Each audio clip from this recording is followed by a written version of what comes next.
Paulo alivyogundua ana muda mchache wa kukaa na kanisa fulani, aliwapiga dozi fulani nzito, piga mkesha mpaka mtu mmoja katikati ya ule mkesha akasinzia, akaanguka, akafa. Baadaye Paulo akagundua bado roho imo ndani yake, akamrudisha tena kuwa hai.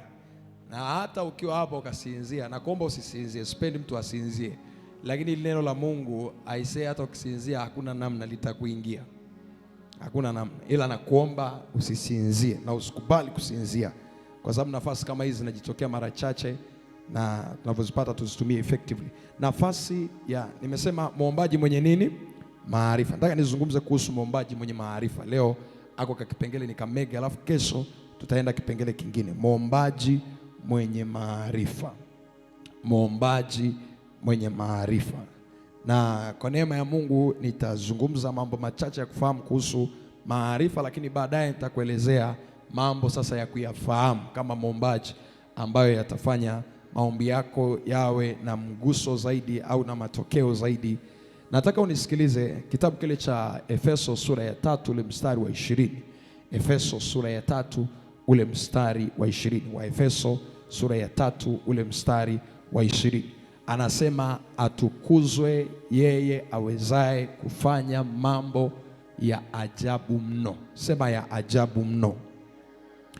Anasema zaidi ya yale tuyaombayo au tuyawazayo, kwa kadri ya nguvu itendayo kazi wapi? Ndani yetu. Anasema zaidi ya yale tuyaombayo au tuyawazayo. Ukisoma hilo andiko vizuri utagundua ya kwamba waombaji ni watu wanaoweza kutembea kwenye mambo ya ajabu mno. Amesema atukuzwe yeye awezaye kufanya, ila anafanya kwa hao wanaoomba na kuwaza. Kwa hiyo waombaji wana possibility ya kutembea kwenye mambo ya ajabu mno. Kwa hiyo kuwa mwana ABC na haupendi maombi, mtu wa Mungu hauko mahali sahihi. Labda utafute kanisa lingine, ila kuwa hapa au kuwa mwana wa baba wa kiroho na haupendi maombi, wewe hauko mahali sahihi. ABC sisi ni ishara na ajabu, na kama ni ishara na ajabu, ishara zetu na ajabu zimefungamanishwa na ukiroho wetu kwa njia ya maombi. Maana unavyokaa mahali pa maombi na Mungu na unavyokaa kwa muda mrefu mahali pa maombi na Mungu, ndio panaamua utembee kwenye maajabu kiasi gani.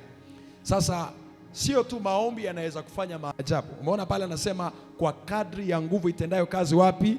Ndani yenu, si ndio? Sasa naunganisha na ile andiko Danieli sura ya 11 mstari wa 32 kile kipengele B. Danieli 11 mstari wa 32 kile kipengele B. Danieli 11:32 kile kipengele B. Kwenye Danieli pale anazungumza, anasema watu wamjuao Mungu wao. Anasemaje? Kwanza watafanyeje? Watakuwa hodari. Alafu cha pili anasemaje? Watatenda mambo makuu. Sasa ni level moja Mungu kukufanyia mambo ya ajabu mno, na ni level ya pili wewe kutembea. Kuna muombaji anaweza akawa anaomba na Mungu wake, kwa sababu Mungu wako ana uwezo, Mungu wako anakuja anafanya mambo ya ajabu mno. Ila kuna waombaji ambao wao sasa ndio wanaofanya hayo mambo ya ajabu mno, na watakao tembea kwenye hayo mambo ya ajabu mno. Sasa Danieli 11:32 anasema watu wamjuao Mungu wao. Kwa tafsiri nyingine kwamba ni watu wenye ufahamu, waombaji wenye ufahamu. Anasema waombaji wenye ufahamu sio wao tu, na hata maombi yanayowatoka yatafanya mambo ya ajabu mno, na wao watakuwa ni waombaji walio hodari katika jina la Yesu. Sema amen kama unanielewa. Sasa wakati naweka msingi wangu, nataka nikupe maandiko machache yatakayokuonyesha ni hatari kuwa muombaji asiyekuwa na maarifa. Ni hatari kuwa muombaji asiyekuwa na maarifa. Ni hatari kuwa muombaji asiyekuwa na maarifa. Mithali 21 mstari wa 16. Mithali 21 ule mstari wa 16. Ni bora utafute kitu kingine cha kufanya kuliko kuomba na hauna maarifa. In fact, labda unaomba ukiwa unaomba Mungu akupe maarifa, na sio tu unajiombea bila kuwa na maarifa. Ni hatari sana, kwa sababu kati ya watu ambao kwa shetani wanapigika kirahisi, achana tu na watu ambao wako dhambini, ni watu ambao hawana maarifa, wanapigika kirahisi shetani anapokutana nao. Mithali 21 mstari wa 16 anasema mtu aikosaye njia ya busara. Aikosaye njia ya busara maana yake ni mtu aliye nje, aliye nje ya njia ya busara, maana yake mtu ambaye hana maarifa. So anasema mtu aikosaye njia ya busara atakaa katika mkutano wao waliokufa. Angalia hili jambo lilivyo la ajabu. Anasema mtu aikosaye njia ya maarifa, maana yake mtu aliyeko nje ya maarifa, ambaye hana maarifa, anasema atakaa katika mkutano wao waliokufa. Maana yake ni kwamba wewe unaweza kuwa unaishi hapa duniani, lakini kama ni mwana wa Mungu na hauna maarifa, unaishi katika mkutano wa watu waliokufa. Maana yake nini? Afya yako itakufa, ndoa yako itakufa, uchumi wako utakufa, hata maisha yako nayo itafikia mahali you will die, na kila kitu kitakufa kwenye maisha yako, kwa sababu vitu vyetu vinaoperate kwa njia ya maarifa. Maarifa, tafsiri ya kwanza ya maarifa, maarifa ni nuru ya popote yanapokuwepo giza linaondoka. Kwa hiyo namna rahisi ya kujiondoa kwenye kusanyiko la waliokufa, kujiondoa kwenye roho ya mauti na operation za roho ya mauti, ni kuanza kutembea kwenye maarifa. Anasema, nilipenda tafsiri fulani za Kiingereza kwenye ile andiko la Mithali 21 ule mstari wa 16. Wacha nikusomee Mithali 21 ule mstari wa 16 kwa tafsiri nyingine za Kiingereza. Angalia, hii ni the Passion Translation. Anasema, when you forsake the ways of wisdom, maana yake unapoziacha njia za hekima, anasema you will wander into the realm of dark spirits. Maana yake utaanza kutembea katika ulimwengu wa roho za giza. Kwa tafsiri nyingine kwamba utaanza kuonewa na roho za giza. Muombaji asiyekuwa na maarifa ni muombaji atakayepigwa na kuonewa na nguvu za giza. Unakuta leo unalala wanakunyoa, usiku unalala wanakunyoa nywele, alafu ukisoma habari za Samsoni unamcheka. Wewe na Samsoni mnafanana, kwa sababu wote mnanyolewa nywele na wachawi. Sema katika jina la Yesu, kila nguvu ya giza haitanionea kwa jina la Yesu. Sema tena, kwa jina la Yesu, nguvu za giza hazitanionea, maana leo nimepata hekima na maarifa kwa jina la Yesu. Kwa hiyo unapojitenga na njia za hekima, anasema unaanza kutembea katika ulimwengu wa dark spirits, maana yake wa roho za giza. Angalia tafsiri nyingine, hii ni amplified. Anasema a man who wanders from, hiyo wanders ni anayeenda mbali na njia. Wanders from the way of understanding, na pale kwenye mabano ameweka godly wisdom, maana yake mtu anaenda mbali na maarifa, na especially hapa amewekwa maarifa ya kimungu. Maarifa ya kimungu, sio tu kila maarifa, kwa sababu kuna mtu ni profesa bado nguvu za giza zinamuonea. Kwa hiyo sio tu kila maarifa yanaweza kumtoa mtu asionewe na nguvu za giza. Kuna maarifa yanaitwa maarifa ya Mungu. Angalia, anasema will remain in the assembly of the dead. So hata ukiomba uondolewe katika kusanyiko la wafu, maana yake uondolewe katika huo upande wa kuonewa na nguvu za giza, hauondolewi kwa maombi, unaondolewa kwa maarifa. Tunakwenda pamoja watu wa Mungu? Okay, tuende tena tusome tena andiko lingine, kitabu kile cha Isaya sura ile ya 5 ule mstari wa 13 na wa 14. Isaya sura ile ya 5 ule mstari wa 13 na wa 14. Hatari ya kuwa mwombaji asiyekuwa na maarifa ni kwamba unageuka kuwa kitoweo cha shetani. Yaani utatoka kwenye maombi hapa leo umetoka kumpasua shetani, na mimi nitakuongoza maombi ya vita hapa utampasua, lakini baada ya muda ukirudi kule nyumbani kwako ni shetani anajikusanya, anatafuta, yani kama uliyapiga mapepo ya familia, yanaenda kutafuta na wenye nguvu mara 7 kuliko yeye, wanakujilia. Harudi Jumapili hapo unasema, pastor, naona ni roho za malipizi. Roho za malipizi hazifanyi kazi kwa watu wenye maarifa. Kuna mtu ameionea kuzimu kama Yesu sasa, na alikuwa anatoka kuzipiga nguvu za giza, wakati mwingine wanambeba kwenye mtumbwi mpaka anasinzia kwenye mtumbwi.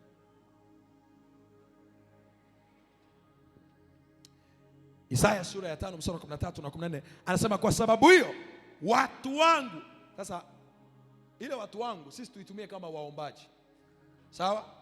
Okay, tusome anasemaje? Kwa sababu hiyo waombaji wamechukuliwa mateka kwa kukosa kuwa na maarifa. Amesema kwa kukosa maombi, amesema kwa kukosa sadaka, amesema kwa kukosa kuwa na ratiba nyingi za kuomba, anasema kwa kukosa kuwa na maarifa. Anasema na wengi wao waona kiu sana, maana wamebakia kuwa wahitaji, na wenye cheo wana njaa. Angalia mstari wa 14 sasa. Hiki kipengele cha kwanza mstari wa 14 anasema kwa hiyo. Ukiona anasema kwa hiyo, unajua kuna mahali ametokea. Kwa sababu waombaji hawana maarifa. Tunaenda mstari wa 14. Kwa hiyo kuzimu kumeongeza tamaa yake. Alafu anasemaje? Kumefunua kinywa chake bila kiasi. Kwa hiyo mtu ambaye kuzimu imefunua kinywa chake bila kiasi, ambaye watakula kila kitu wanachoweza kula kwenye maisha yake, ni mtu ambaye hana maarifa. Muombaji ambaye hana maarifa. Unaomba lakini ukitoka hapa kuzimu inazidi kutanua kinywa. So juzi walikula figo, leo watahamia kwenye macho. Utashangaa na macho, uwezo wa kuona unapoteza. Kesho kutwa wanahamia kwenye uchumi, kesho kutwa yake wanahamia kwenye ndoa, baadaye wanahamia kwenye huduma. Kila kitu wanakitafuna. kuzimu inazidi kuongezeka tamaa yake juu yako. Yaani kwa tafsiri nyingine kwamba mtu ambaye hana maarifa ni kama chakula gani ukikiangalia unavutiwa nacho haraka haraka. Chochote kitimoto. So kuna mtu kwa kuzimu ni dagaa. Kuna mtu kwa kuzimu ni maharage. Kuna mtu kwa kuzimu ni kitimoto. Yaani kwa sababu hana maarifa unazidi kuvutia. Kwenye ufalme wa giza, the more unavyozidi kuwa na maarifa madogo, ndivyo ambavyo unazidi kuvutia. Unakuwa chakula wakipendacho. Si ndio hii anasema kwamba pepo mchafu amtokapo mtu akirudi akaikuta nyumba yake iko tupu. Iko tupu maana yake hana maarifa, lakini amefunguliwa. Anasema anaenda kukusanya wenzake 7 walio waovu kuliko yeye, na wanamrudia yule mtu na hali yake inakuwa nini? Mbaya. Na pale anasema kwa sababu hiyo nyumba inakuwa imefagiwa, ipo tupu, anasema inakuwa imepambwa, maana yake inakuwa inavutia. Kwa hiyo kuna wengine hapa shetani akikuona anaona ni kama nyama choma kabisa, yani ana siku nyingi hajapata nyama choma, anaanza na wewe mtu wa Mungu. Kuna wengine shetani akiwaangalia hawavutii kwa sababu wamejaa maarifa. Muulize jirani yako, wewe ni kama nini kwa shetani? Kitimoto, nyama choma,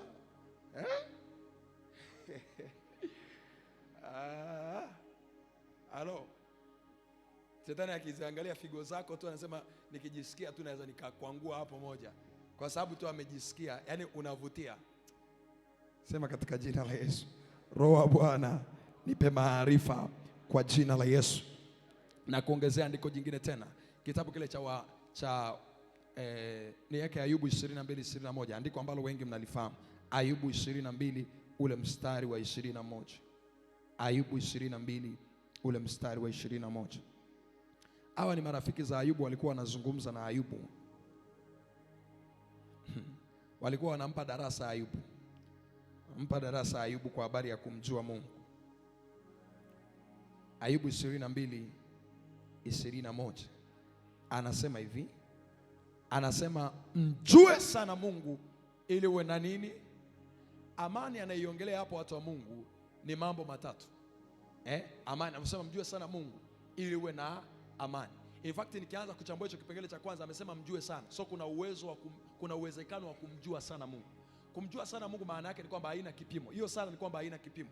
Yaani unaweza kufikia mahali ukasema ukaonekana kanisani wewe unajua kuliko wengine wa kanisani, ni umejua kuliko wengine wa kanisani, ila haimaanishi hapo ndio mwisho wa kumjua Mungu. In fact unaweza kaandika kwenye daftari yako kumjua Mungu hakuna mwisho. Ni kitu cha kila siku. Yaani kila unapata nafasi ya kuwa hai, umepewa nafasi ya kuendelea kumjua Mungu. Na nitaunganisha na andiko la Hosea sura ya 6 ule mstari wa 3. Hosea sura ya 6 ule mstari wa 3 anasema nasi na tujue na tukaendelea katika kumjua Mungu. Maana yake kumjua Mungu ni safari endelevu. It's a journey, lifetime journey. Ni safari ambayo haiishi. Unaona wazee 24 kule mbinguni, kuna namna wanakuwa wamemjua Mungu, wanafikia mahali wanasema Mungu hapa hii namna hatujai kukuona. So wanaanguka mbele za Mungu. Wakiinuka tena wakati wanaokota taji zao, wanafikiri walimaliza kumjua Mungu dakika chache zilizopita mpaka wakafikia mahali pa kumappreciate Mungu pa kuanguka. Wakiinuka tena wakimwangalia Mungu, wanaona kuna kitu kingine kuhusu Mungu hawajawahi kukiona. So wanaanguka tena, wana appreciate. Wakiinuka tena kuna kitu kingine kuhusu tena Mungu wanakijua. Na ndio maana kumjua Mungu hakuna mwisho. Ila kuna viwango. Maana kuna kiwango unaweza kufika tukakutoa kwenye watoto, kwa sababu kuna mtu ambaye ni mtoto. Kwenye Biblia kuna watu wanaitwa watoto, kuna watu wanaitwa watu wazima. Anasema watu wazima ni watu ambao akili zao zimezoezwa kwa kutumiwa. Ni watu wenye maarifa. Katika mambo ya Mungu kuna watu wanaitwa watu wazima na kuna watu wanaitwa watoto. Wote tumetofautiana ufahamu, ila wokovu ni mmoja, lakini wote tumetofautiana viwango vya ufahamu. Sasa nirudi hapa kwenye kitabu cha Ayubu. Anasema mjue sana Mungu. Mjue sana maana yake ni safari endelevu. Kila ukiona kuna kitu umejua, Biblia inasema Paulo anasema yeye anafikiria kwamba amejua, bado ajui impasavyo kujua. Maana yake hakuna level ya juu utafikia ukasema hapa ni mwisho. Kila siku kuna kitu kipya kuhusu Mungu. Na ndio maana huwezi kumchoka Mungu. Unasema eti kule mbinguni tutakuwa tunaimbaje tu kila siku hivyo, hatutakaa tuchoke. Hatutachoka kwa sababu kila siku kuna ufunuo mpya kuhusu Mungu ambao utakuwa unakuingia, unakufanya tena umshangae Mungu na umuone Mungu kwa namna ya ajabu. Unajua unapoona mtu anakichoka kitu ni ishara ya kwamba huyo mtu ameanza kukizoea hicho kitu. Hata mtu anaweza kaja ibada akamchoka hata apostle. Anakuja Jumapili kanisani, apostle anafundisha hayuko excited tena, halifurahi neno tena. Ni kwa sababu kuna namna wewe umemzoea apostle. Na wengine anaweza kawa sio kwamba apostol ana kitu kipya, anacho, ila wewe umemzoea yeye. Hata akisema umsikilize. Yesu alikuwa ana vitu vipya wakati amerudi kwenye nchi yao, alikuwa ana upako wa Roho wa Bwana uko juu yake, ana nguvu za aliye juu zimemkalia. Lakini aliporudi nchi yao, bado wao wamemshikilia Yesu kwa kazi ya useremala. Wakati safari hii amekuja, ana upako na nguvu za Roho Mtakatifu, na amekuja kuwafungua waliofunga, na anaweza kuponya magonjwa yote. Sasa Mungu hakuna kiwango cha mwisho cha kumjua. Angalia hapa, anasema mjue sana Mungu. Lakini cha pili anasema ili uwe na amani. Amani nimekuambia ni mambo matatu. Number 1, amani inayoongelewa hapa ni mafanikio, ni kufanikiwa, prosperity. Ni ile hali ya mtu kufanikiwa. Maana yake kiwango gani utafanikiwa inaamuliwa na kiwango gani unamjua Mungu. Mambo ya Nyakati wa Pili 26 mstari wa 5 anazungumza habari za mtu mmoja anaitwa Uzia. Anasema Uzia katika siku hizo alimtafuta Mungu. Tena katika siku za Zekaria aliyekuwa na maarifa kuhusu Mungu. Zekaria kuhani aliyekuwa na maarifa kuhusu Mungu. Anasema kadri siku alipomtafuta Mungu, anasema Mungu alimfanikisha. Maana unaposikia amani hii hapa, ni amani ambayo ni zao la mafanikio. So ni kufanikiwa. Utafanikiwa namna gani kama mwombaji inaamuliwa na unajua kiasi gani kuhusu Mungu. Nitakuelezea baadaye mambo ya kujua, lakini hapa nataka uone kwanza maarifa yanaweza kaamua utafanikiwa kwa kiwango gani. Lakini cha pili, amani hii inayozungumziwa hapa ni amani ambayo ni kama amani sasa hiyo ambayo unakuwa nayo ndani, ambayo ni kama peace, unakuwa na utulivu wa ndani. Unakuwa na utulivu wa ndani. Unajua wakati mwingine kuna kitu unakuwa unajua ambacho watu wengine hawajui, na kinachokufanya hata kwenye mazingira magumu wewe utulie wakati watu wengine wanahangaika. Yesu anaamka akiwa kwenye mtumbwi. Ndugu kule wanahangaika, wameshatota maji, wanatoa nje ya mtumbwi, wanapiga kelele, tunazama, tunaangamia, tunazama, tunaangamia. Ila Yesu amelala. Na alivyoamka, kwa sababu kuna namna Yesu anamjua Mungu wake. Kuna namna Yesu anaujua uwezo aliokuwa nao. Kuna namna Yesu anajua nguvu ya matamko aliyokuwa nayo. Akasema peace be still. Akaiamrisha bahari itulie na ikatulia. Unajua kuanzia pale wale wanafunzi walianza kushangaa. Wakasema huyu ni mtu wa namna gani? Maana yake waliona kuna kitu mtu anajua ambacho sisi hatujui. Kuna ufahamu ukiwa nao watu wa Mungu, wakati wengine wanataabika, wewe utakuwa umerelax. Wakati wengine wanahangaika, wewe utakuwa umerelax.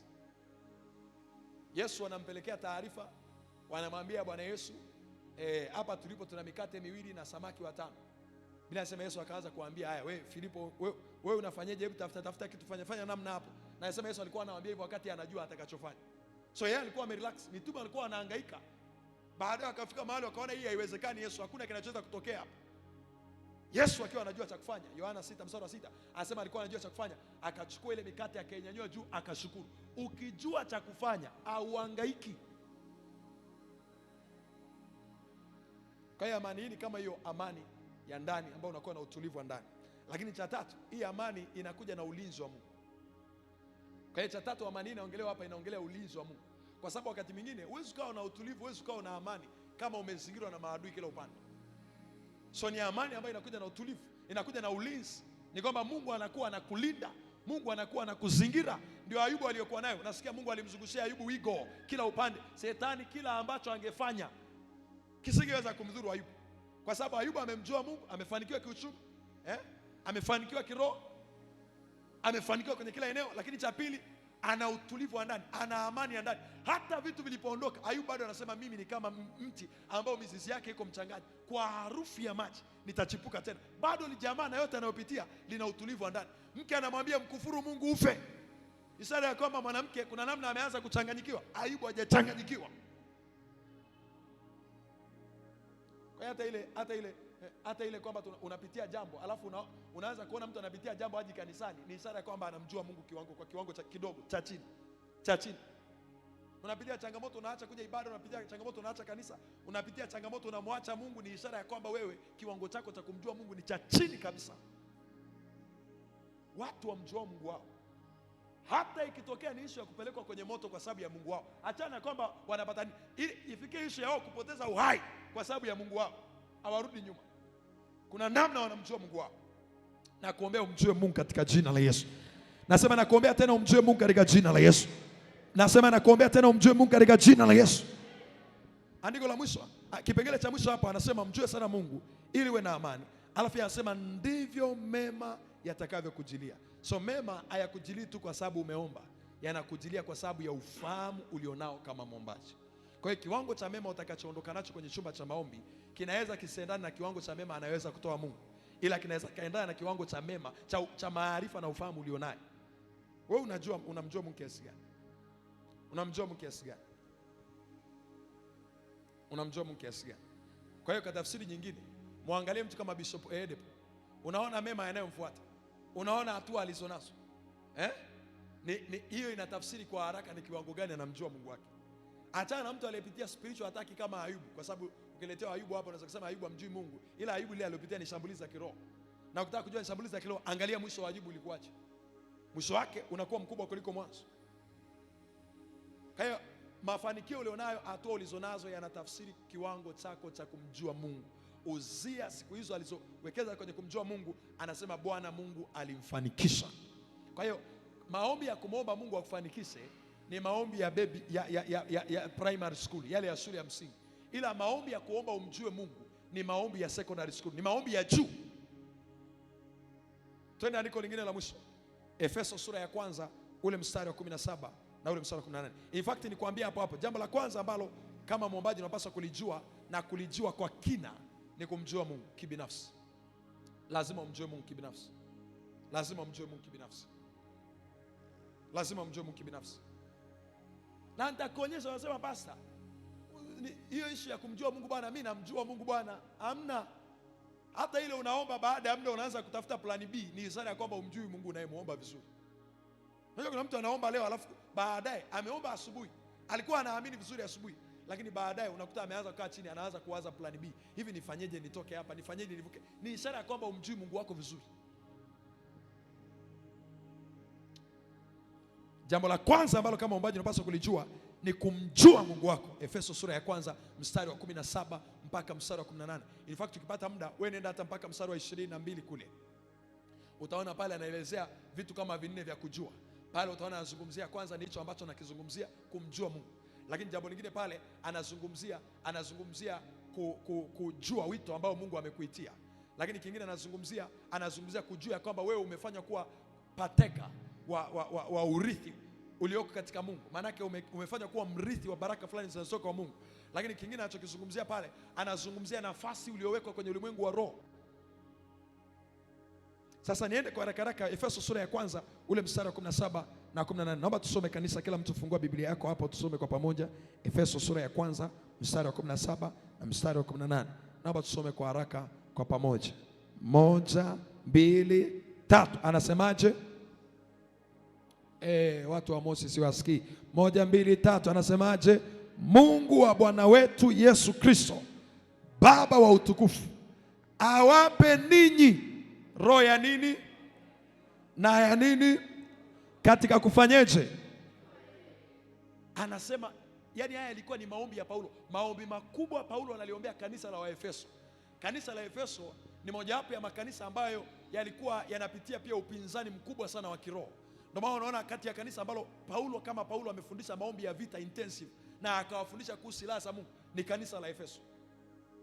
Kuna watu huko Efeso Paulo alikuwa anawaita hayawani wa Efeso. Kuna watu alikuwa anawaita ni kama hayawani. Walimshambulia Paulo huko Efeso. Kulikuwa na watu wakatili. So Paulo anawaambia watu maombi makubwa anaanza nayo kwenye sura ya kwanza ni kuwaombea watu wa Efeso wapewe roho ya hekima na ya ufunuo katika kumjua Mungu. Hakuombea wapate hela kwanza. Hakuombea waone na kuolewa. Naweza kama umekuja leo tukuombea uone na kuolewa, lakini kikubwa cha kwanza unachokihitaji, wewe umeanza na hitaji la chini. Kikubwa cha kwanza unachokihitaji ni hiki, kumjua Mungu kwanza. Anasema akawaombea. So angalia, inachukua mambo matatu kumjua Mungu. Kuna njia kama tatu za kumjua Mungu ambazo nitakuelezea hapa. Kuna njia kubwa kama tatu za kumjua Mungu ambazo nitakuelezea hapa. Njia ya kwanza ni kwa njia ya ufunuo, na ufunuo unatokana na neno lake. So maana yake ni kwamba ni kwa njia ya neno lake. Na unapolisoma neno sasa, Roho wa Mungu ndani yako anachokifanya ni anakupa ufunuo. Ufunuo maana yake nini? Ni kumuona Mungu katika neno. Roho wa Bwana anakuwezesha kumuona Mungu katika hicho unachosoma, kuona uwezo wa Mungu katika hicho unachosoma, kujiona wewe ni nani katika hicho unachosoma. Maana yake ni kwamba Roho wa Bwana analifunua neno la Mungu lio wazi kwako. Ndio kazi ya roho ya ufunuo. Sikiliza, Mungu anasema mimi ni Bwana Mungu wako nikufundishaye upate nini? Niambieni kanisa, mimi ni Bwana Mungu wako nikufundishaye upate nini? Faida. Ni kweli sio kweli? So maana yake ni kwamba hiyo faida imewekwa kwenye mafundisho ya neno la Mungu. Lakini sasa hayo mafundisho hauyapati bila roho ya ufunuo. Wakorintho wa kwanza sura ya 12 mstari wa 7. Wakorintho wa kwanza sura ya 12 mstari wa 7 anasema kila mmoja amepewa ufunuo na Roho Mtakatifu ili tuweze kufaidiana. Maana yake lengo la ufunuo ni ufunuo ndio umebeba faida iliyofichwa kwenye neno la Mungu. Upati faida kutoka kwenye neno la Mungu kama hutapata roho ya ufunuo. Na roho ya ufunuo ndio iliyobeba faida kutoka kwenye neno la Mungu. Angalia hapo, Paulo anaombea, anasema nawaombea Mungu awape roho ya hekima, awape pia na roho ya nini? Ya ufunuo. Kazi ya hizi roho mbili ni nini? Roho ya ufunuo ni itakufunulia neno la Mungu. Roho ya hekima ni itakusaidia ujue namna ya kuliapply neno ambalo umepata ufunuo wake kutoka kwenye Biblia. So roho ya ufunuo inakufunulia neno, inakufanya ulione neno. Alafu roho ya hekima inakusaidia ujue namna ya kulitumia neno, kuishi kwa hilo neno, kutembea kwa hilo neno, kufanya kazi na hilo neno.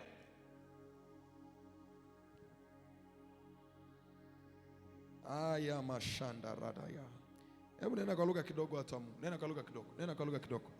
Nena kwa lugha kidogo. Kuna kitu nadhani nikuingizie kwa msaada wa Roho Mtakatifu. Nena kwa lugha kidogo. Nena kwa lugha kidogo. Mandara masanda. Katoria mama masata radaba. Mantayana masanda. Rekatoria radabasaya. Kaparanda masanda ragadabadaba. Yandori masata yanda katoria nama. Lekaparia masanta. Mwambie Roho wa Bwana nibatize kwa roho ya hekima na ya ufunuo katika jina la Yesu. Nibatize kwa roho ya hekima na ya ufunuo katika jina la Yesu. Nibatize kwa roho ya hekima. Haya makanda rabasaya. Fungua macho yangu yapate kuona maajabu yatokayo katika neno lako. Rata masaya yakaparana masanda lekadaba katoria nanana mantama yakatoria jekaparianta ranama yakanda rabababasaya ayamana masanda lekadabababasaya ayakatonama yantarabasaya katika jina la Yesu. Katika jina la Yesu. Muujiza mkubwa Mungu anaweza kufanyia kwenye hii kambi. Ipo mingi, lakini mojawapo ya muujiza mkubwa ni Luka sura ya 24 mstari wa 45. Inasema Yesu akawafunulia akili zao wapate kuelewa na maandiko. Mahali pengine kwenye Mathayo 20 nadhani 21 mstari wa 19 kama sio 23 mstari wa 19 anasema hawayajui maandiko wala uwezo wa Mungu. Maana yake anasema watu wana mwapotea kwa sababu hamyajui maandiko wala uwezo wa Mungu. In fact huo uwezo wa Mungu utaujua kupitia neno. So hapa anasema maana yake ni kwamba ukiona mtu anapotea au anaonewa na adui kwenye lolote, kuna kitu fulani hajui. Na unaweza ukawa unayajua maandiko kama maandiko zile scriptures kama scripture umeyakariri maandiko ila hauyajui maandiko. Hivi unajua kule shuleni wengine tulikuwa tunafaulu kwa sababu tunakariri. Lakini ukiambia kitu kielezee, wewe ukae chini ukielezee na ukifanya hicho. Ndio maana hata wasomi wengi wanaomaliza vyuo wanashindwa kutumia elimu zao kujiajiri wao au kufanya kazi. Sikatai kwamba masuala ya ajira ni ya muhimu na nini, hapana, wala sijaribu kupinga hiyo idea. Lakini ni kwamba hawezi kutumia ile elimu yao kuwasaidia kuishi kwa sababu wengi walikuwa wanakariri. Yaani amekariri kwanza akiwa darasa la kwanza mpaka akiwa chuoni amekariri. Na kwa sababu ya kukariri hakuhitaji kuelewa. Na kule chuoni ulikuwa unaambiwa cha kwanza ni kukariri. Hata mtihani unaopewa ni mtihani ambao unatakiwa uonyeshe kwamba umekariri vizuri. Wakati mwingine hawajali sana kuhusu kuelewa, wanaangalia kwamba umekariri vizuri. Sasa nisikilize watu wa Mungu. Efeso sura ya kwanza mstari wa 17, nirudi pale. Anasema Mungu wa Bwana wetu Yesu Kristo, Baba wa utukufu, awape ninyi roho ya hekima na ya ufunuo katika kumjua. Maana yake kumjua Mungu kunahitaji roho ya ufunuo. Na roho ya ufunuo ni kazi ya Roho Mtakatifu. Sasa sikiliza. Roho ya ufunuo inafanya kazi mbili. Ya kwanza, inalifunua neno la Mungu liwe wazi kwako. Lakini cha pili, inakubadilisha wewe ufanane na hicho ambacho umeona. Yaani ndio ile Ezekiel anasema hivi, aliposema nami, maana yake nilipopata ufunuo kwenye neno. Anasemaje? Roho ikaniingia. Alafu ikafanyeje? Ikanisimamisha. Kunisimamisha maana yake ni kwamba ikaniweka katika hiyo nafasi ambayo nimeiona katika neno. Ikanisimamisha kwenye hicho ambacho nimekiona katika neno. Kwa hiyo roho ya ufunuo ina kazi mbili, kwa sababu kuna watu wengine wanajua sana, ila maarifa walionayo hajawasaidia wao kugeuka kufanana na hayo maarifa. Kujua anajua kwa sababu amekariri. Kazi ya Roho Mtakatifu ni hiyo, kukufanya uwe unachojua. Alafu mstari wa 18 anasema macho ya mioyo yenu yatiwe nuru, mjue tumaini la mwito wake jinsi lilivyo, na utajiri wa utukufu wa urithi wake katika watakatifu jinsi ulivyo. Alafu mstari wa 19 anasema na ubora wa ukuu wa uweza wake ndani yetu aminio jinsi ulivyo kwa kadri ya utendaji wa nguvu za uweza wake. Sasa nirudi hapa haraka haraka hapo kwenye kumjua Mungu. Nibakie kwanza hapo kwenye kumjua Mungu. Kuna mambo ya kujua kuhusu Mungu. Nimekwambia njia ya kwanza ya kumjua Mungu. Okay, nirudi kwanza. Njia ya kwanza ya kumjua Mungu, nimekwambia unamjua Mungu kwa neno lake. Na hapo kwa neno lake maana yake unahitaji roho ya ufunuo na roho ya nini? Ya hekima. Na nimekwambia roho ya ufunuo italifunua neno kwako, alafu roho ya hekima itafanyeje? Itakusaidia ujue namna ya kuishi kwa njia ya huo ufunuo ambao umeupata, kwa njia hilo neno ambalo umelipata, kwa njia hiyo siri ambayo umeipata katika neno. Lakini njia ya pili ya kumjua Mungu, unamjua Mungu kwa njia ya kuwa na ushirika naye. Kuna kiwango utamjua Mungu kwa njia ya neno, lakini kuna kiwango utamjua Mungu kwa njia ya ushirika. Ushirika ni kitu kinaitwa intimacy. Nionyeshe mtu anayekaa na Mungu muda mwingi sirini, nitakuonyesha mtu mwenye ufunuo tofauti kuhusu Mungu ambao haupatikani tu kwa kusoma. Sikiliza, leo tukiandika kitabu kinamhusu apostol, tutaelezea kuhusu apostol. Na wewe ukisoma kuna namna utamfahamu apostol kupitia kitabu. Lakini namna ambavyo mama apostol anamfahamu apostol ni tofauti. Kwa sababu yeye sasa anaweza kwenda naye hadi mahali pasiri. Sema mahali pasiri.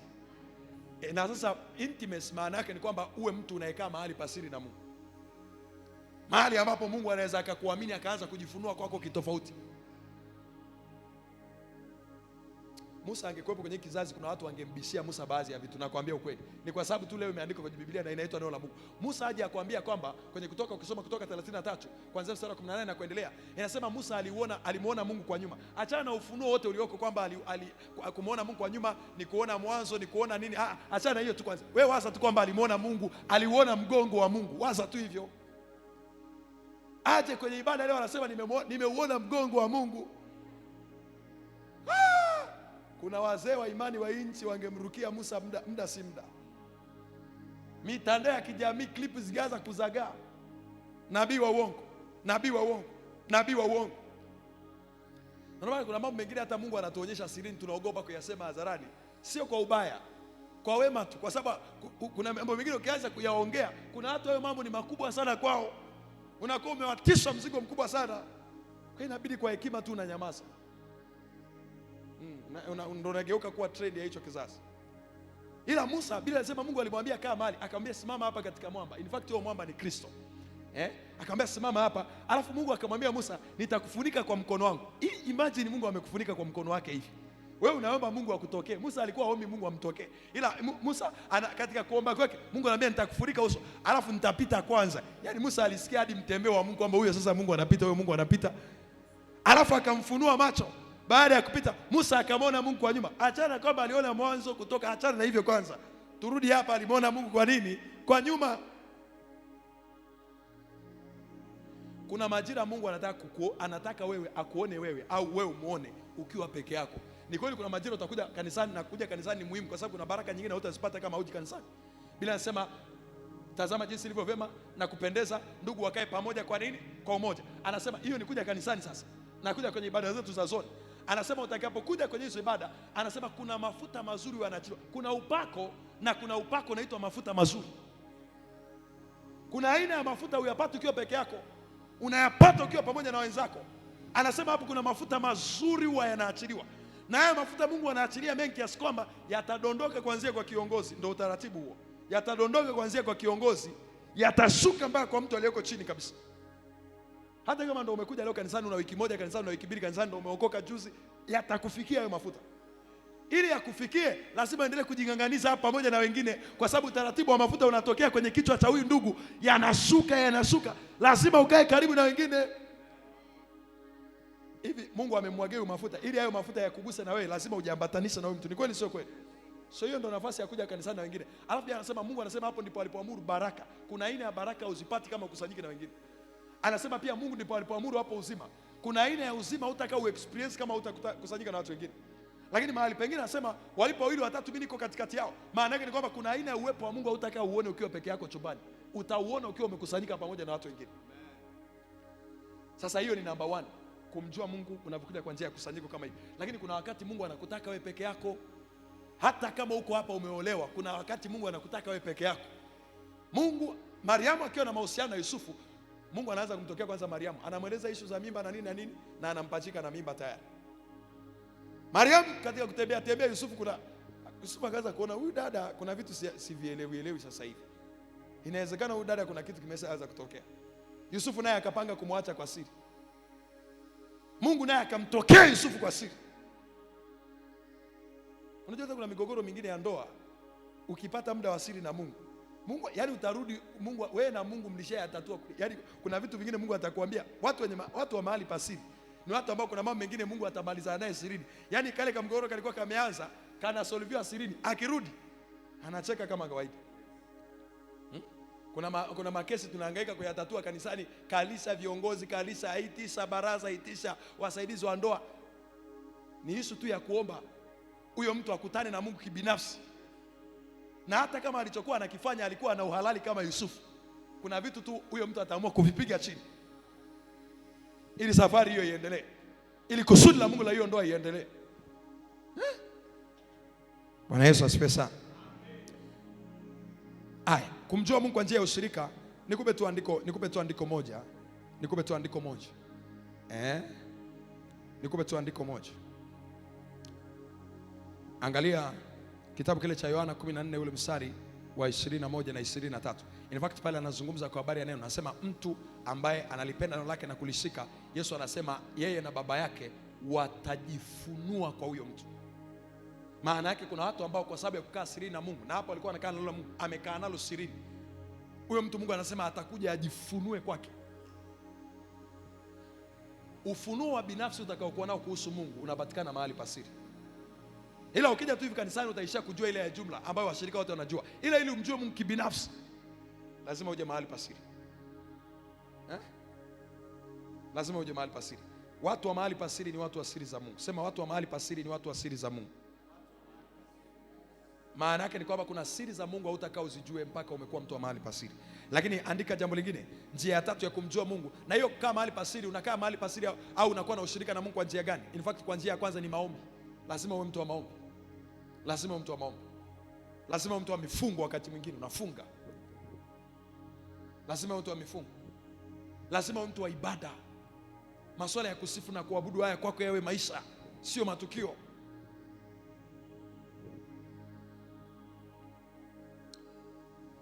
Njia ya tatu ya kumjua Mungu. Tunamjua Mungu kupitia matukio ya kiungu ambayo mimi nayaita divine encounters. Ni kwamba Mungu anakutokea au Mungu anatengeneza tukio ambalo yeye atatokea. Alafu katika kutokea kwenye hilo tukio kuna namna wewe utamjua Mungu kitofauti. Unajua Musa alivyomjua Mungu ni tofauti na Ibrahim alivyomjua Mungu.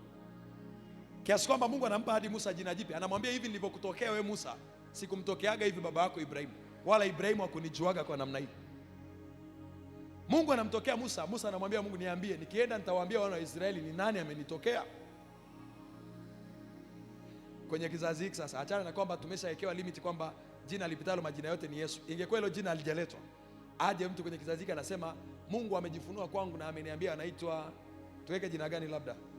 Motorola, ameniambia anaitwa Motorola. So anakuja na jina.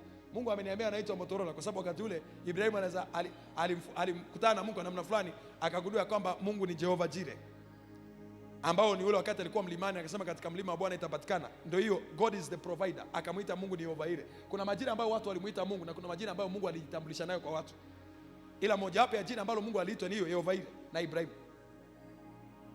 Kuna mtu mwingine alikutana na Mungu tofauti, anaitwa Gideon. Akamuita Mungu Yehova Shalom, Mungu wa amani. Sasa wewe ufunuo ulionao kuhusu Mungu Achana na jina jipya. Hamna jina jingine tulilopewa, hamna jina jingine, ni hilo Yesu. Hata akikutokea anatakiwa kutokea kwa hilo jina Yesu. Usije hapa na jina lingine ukatuambia Mungu amenitokea, amesema yeye anaitwa Paradiso. Paradiso kitu gani? Au unakuja na jina la kilugha hapa, Mungu amenitokea. Unajua kuna wale watu ambao anajikuta yeye ni mtu wa maono fulani. Niliona malaika amenitokea akaniambia kuanzia leo usiniombe kwa hili jina Yesu. Kizazi cha mafunuo ya ovyo. Amesema hili jina Yesu, hili jina watu wameshalizoea. Kwa hiyo nataka wewe uende na hili jina jipya. Hebu tutafute jina jipya, liwe jipya kweli kweli, hata kama linachekesha. Tutafute jina jipya. Kaya anakuja anamuita Mungu, sio anamuita jina gani? Mifurusadi. So Mungu amesema aombe kwa hili jina jipya, Mifurusadi. Leo kuna watu wanaleta hadi majina ya malaika ambao hata kwenye Biblia hawapo, msingi wa Biblia ule hawapo. Anakuambia kuna malaika anaitwa Julius. Wewe unaongelea mtu, unaongelea malaika. Huyo sio. Kwa hiyo anakuambia na huyu malaika anaitwa Julius ni malaika wa amani. Kwa hiyo ukiwa unataka amani, muite malaika anaitwa nani? Julius.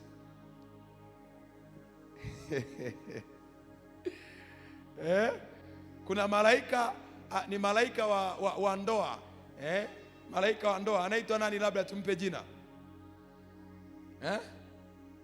Labda Gideon. Malaika wa ndoa anaitwa Gideon. Kwa hiyo anakuambia huyu Gideon ni malaika wa ndoa. Unataka ndoa, usitumie jina Yesu, muite huyo Gideon, malaika Gideon. Unazunguka sana ukitumia jina Yesu, unazunguka sana, utachelewa kupata matokeo. Ni ufunuo wa kipepo huo. Hatuna jina jingine tulilopewa sisi isipokuwa jina la Yesu. Sema nilikuwa katika siku 40 za kufunga na Mungu akanipa jina jipya, akaniambia yeye anaitwa nguzo ya umeme. Kwa hiyo mkiwa mnaomba kwenye kanisa unasema Mungu nguzo ya umeme, niletee mwanga. Ndio kitu nataka kumwambia, tukianza kusikia vitu vya hivi kwako, tunajua kabisa wewe ni Mgalatia uliyelogwa. Wagalatia, kanisa aliloanzisha Paulo kabisa, walilogwa akili. Sembuse wewe ambaye ibada unakuja mara moja, utaacha kulogwa wewe? Unaomba bila ufunuo wa neno. Angalia, kuna njia ya tatu ya kumjua Mungu, ni njia ambayo Mungu anakutokea na anajifunua kwako kitofauti kwa sababu ya jinsi ambavyo amekutokea. Ni Mungu anakutokea mwenyewe. Unaona Sauli, Mungu anamtokea Sauli. Sauli anamuuliza ni nani wewe? Anasema mimi ni Yesu na ni Yuthi. Kwa hiyo kuna watu wengine Mungu anawatokea kitofauti, na hao watu mara nyingi wanakuwa wana mission tofauti au wana jambo la tofauti ambalo Mungu anataka kuwatumia kufanya, lakini hilo jambo lazima liwe na msingi katika maandiko. Bwana Yesu asifiwe sana. Bwana Yesu asifiwe sana. Bwana Yesu asifiwe sana. So twende haraka. Namba 1 nimekwambia ni kumjua Mungu. Katika kumjua Mungu utatambua kwamba Mungu ni Mungu mwenye rehema. Maana yake kama muombaji, ukishatambua kwamba Mungu ni Mungu mwenye rehema, kuna mambo unajua Mungu atadili na wewe kwa sababu ni Mungu mwenye rehema. Yaani kuna namna Mungu atadili na wewe kwa sababu ni Mungu mwenye nini? Mwenye rehema. Na rehema za Mungu zinatembea moja kwa moja na huruma za Mungu. Maombolezo 3 mstari 21, 22 na 23. Anasema ni huruma za Bwana atuangamii, kwa kuwa rehema zake azifanyeje? Azikomi.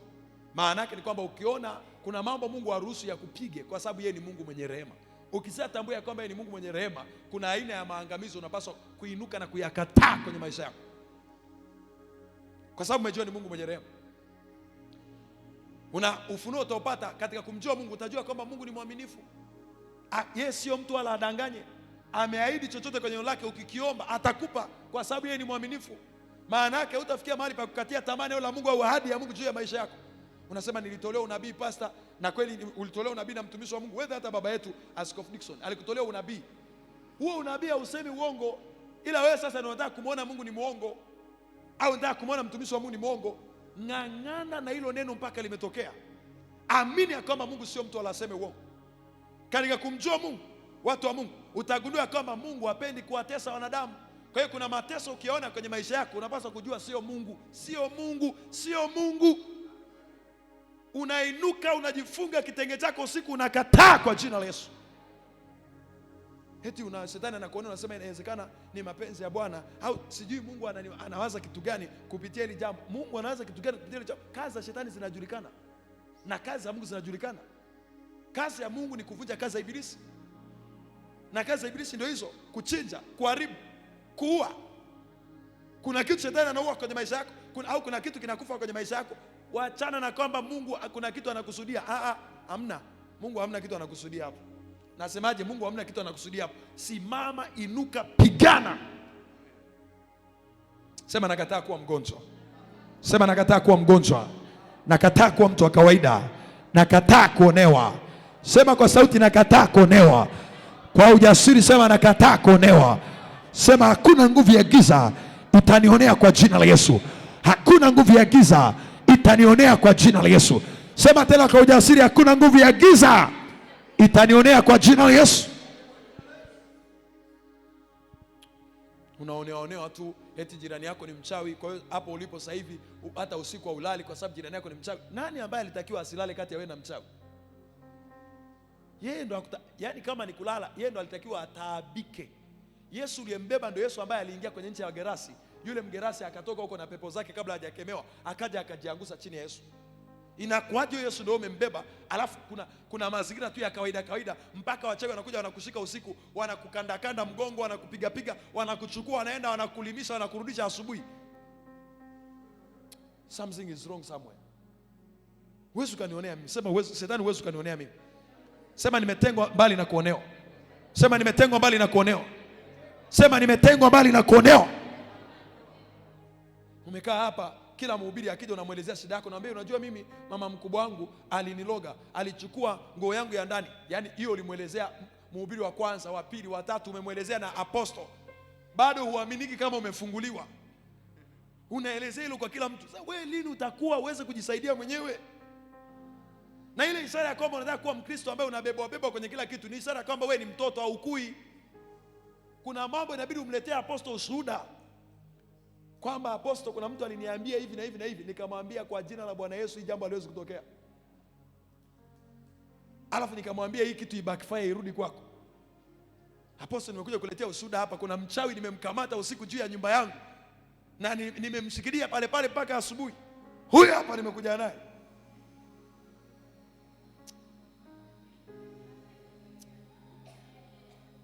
Nakwambia kwa sababu nawaita mawatu wa ovyo. Unazukuta yuko hapa kanisani anamnyoshia mshirika mwenzake dole, anasema unaona yule ni agent. Si unaona alivyokaa hivi. Hiyo ya kukaa hivi kanisani hivi. Hiyo kuna vitu tuletea mambo yako. Agent kitu gani? Shughulika naye basi kwenye ulimwengu wa roho. Inakuwaje wewe unakaa mahali pamoja na shetani mahali pamoja? Wewe ndio agent, wewe ndio agent. Huyo mtu sio agent. Na kama ni agent anafanya kazi yake vizuri.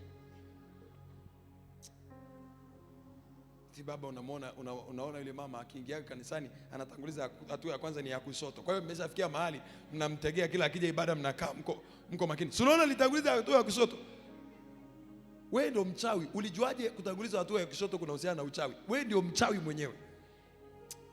Usiletee vitu vya hivi. Eti apostle nimeona kama nimeona kama kuna namna wamemwataki mama mchungaji hivi. Kwa hiyo wewe ndio umeatakiwa.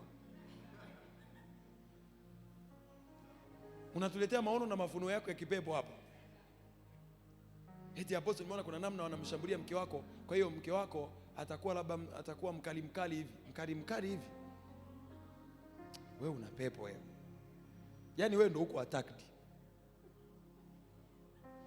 Mwambie jirani yako, masuala ya kutuletea maono yako yasiyoeleweka.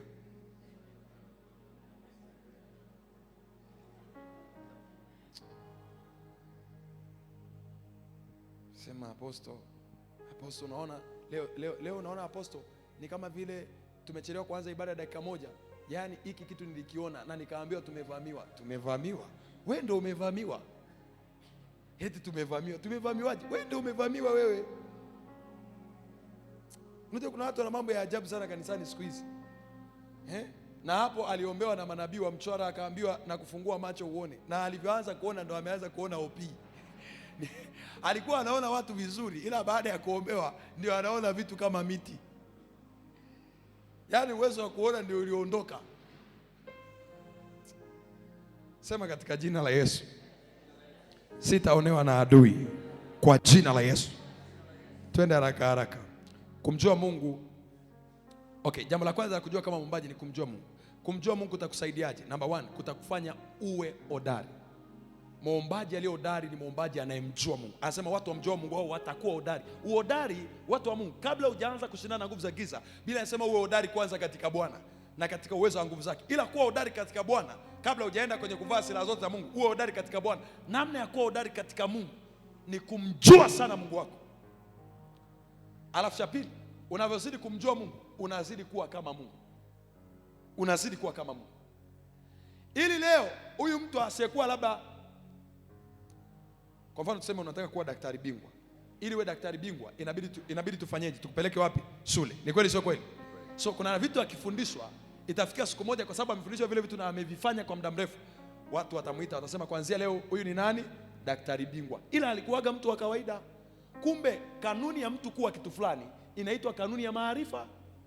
Maana yake unavyozidi kumjua Mungu, watu wa Mungu, unazidi kuwa kama Mungu. Kuwa kama Mungu sio kwamba utahitaji kuabudiwa kama Mungu. Unakuwa kama Mungu kwenye swala la utendaji kazi. Utaanza kuoperate kama Mungu.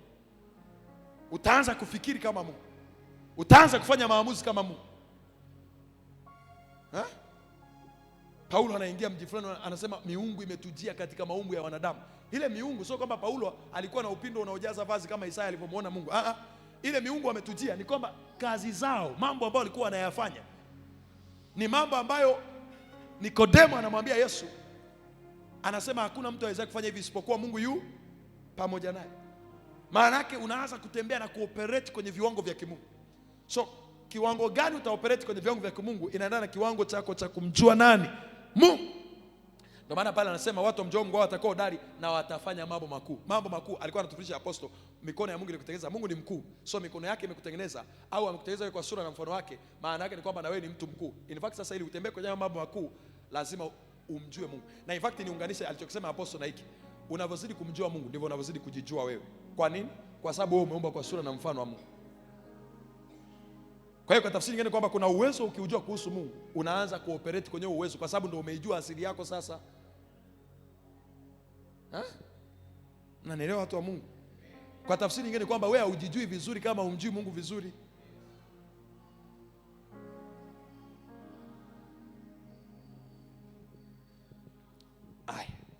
Twende jambo lingine haraka haraka. Jambo la pili la kujua kuhusu Mungu ni kujua uwezo wa Mungu. Kwanza ile ni kumjua Mungu, maana yake pale ni kujua tabia za Mungu, asili ya Mungu.